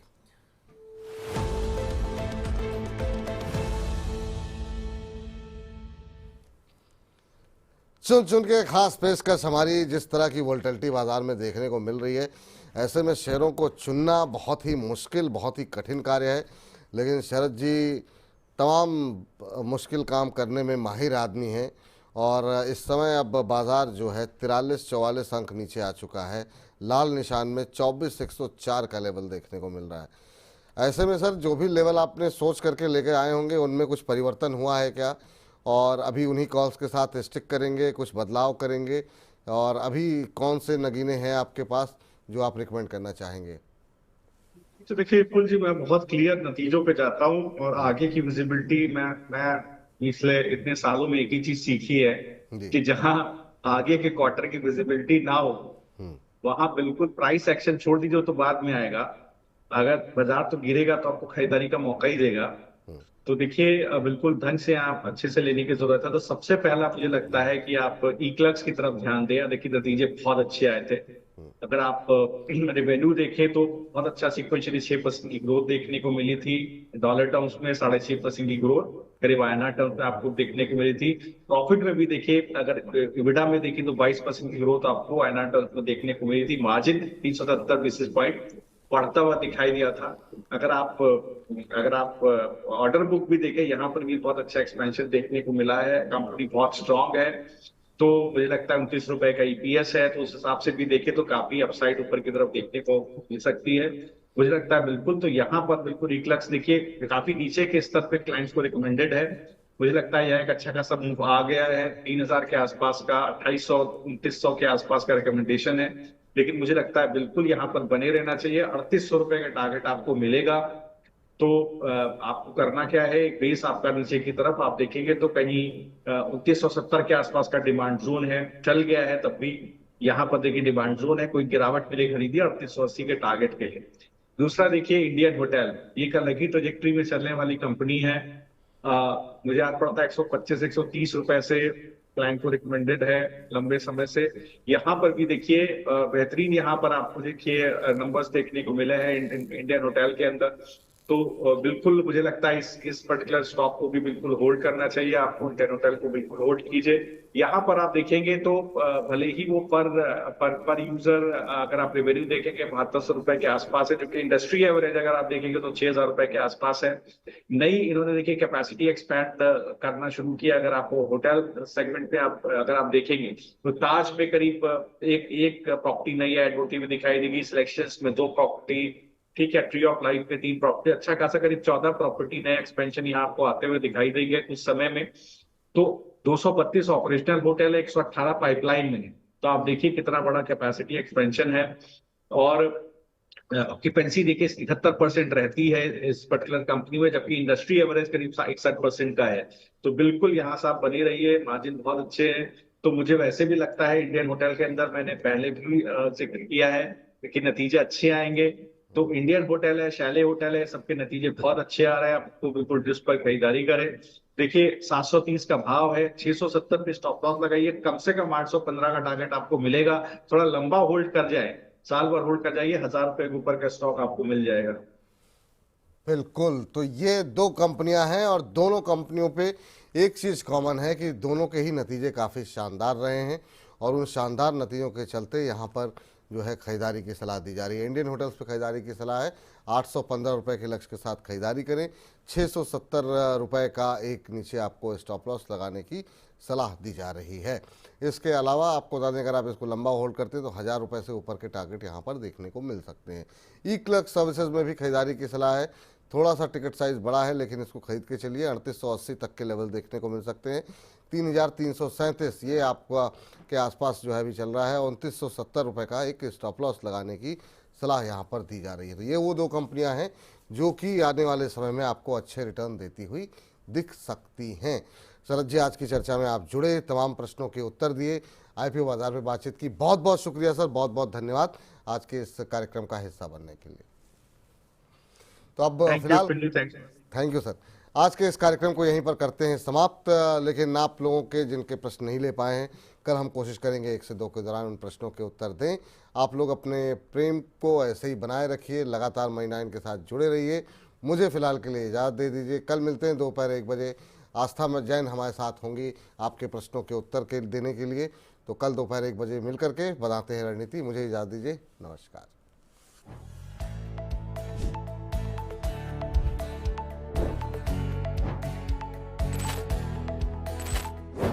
हेलो मनी9।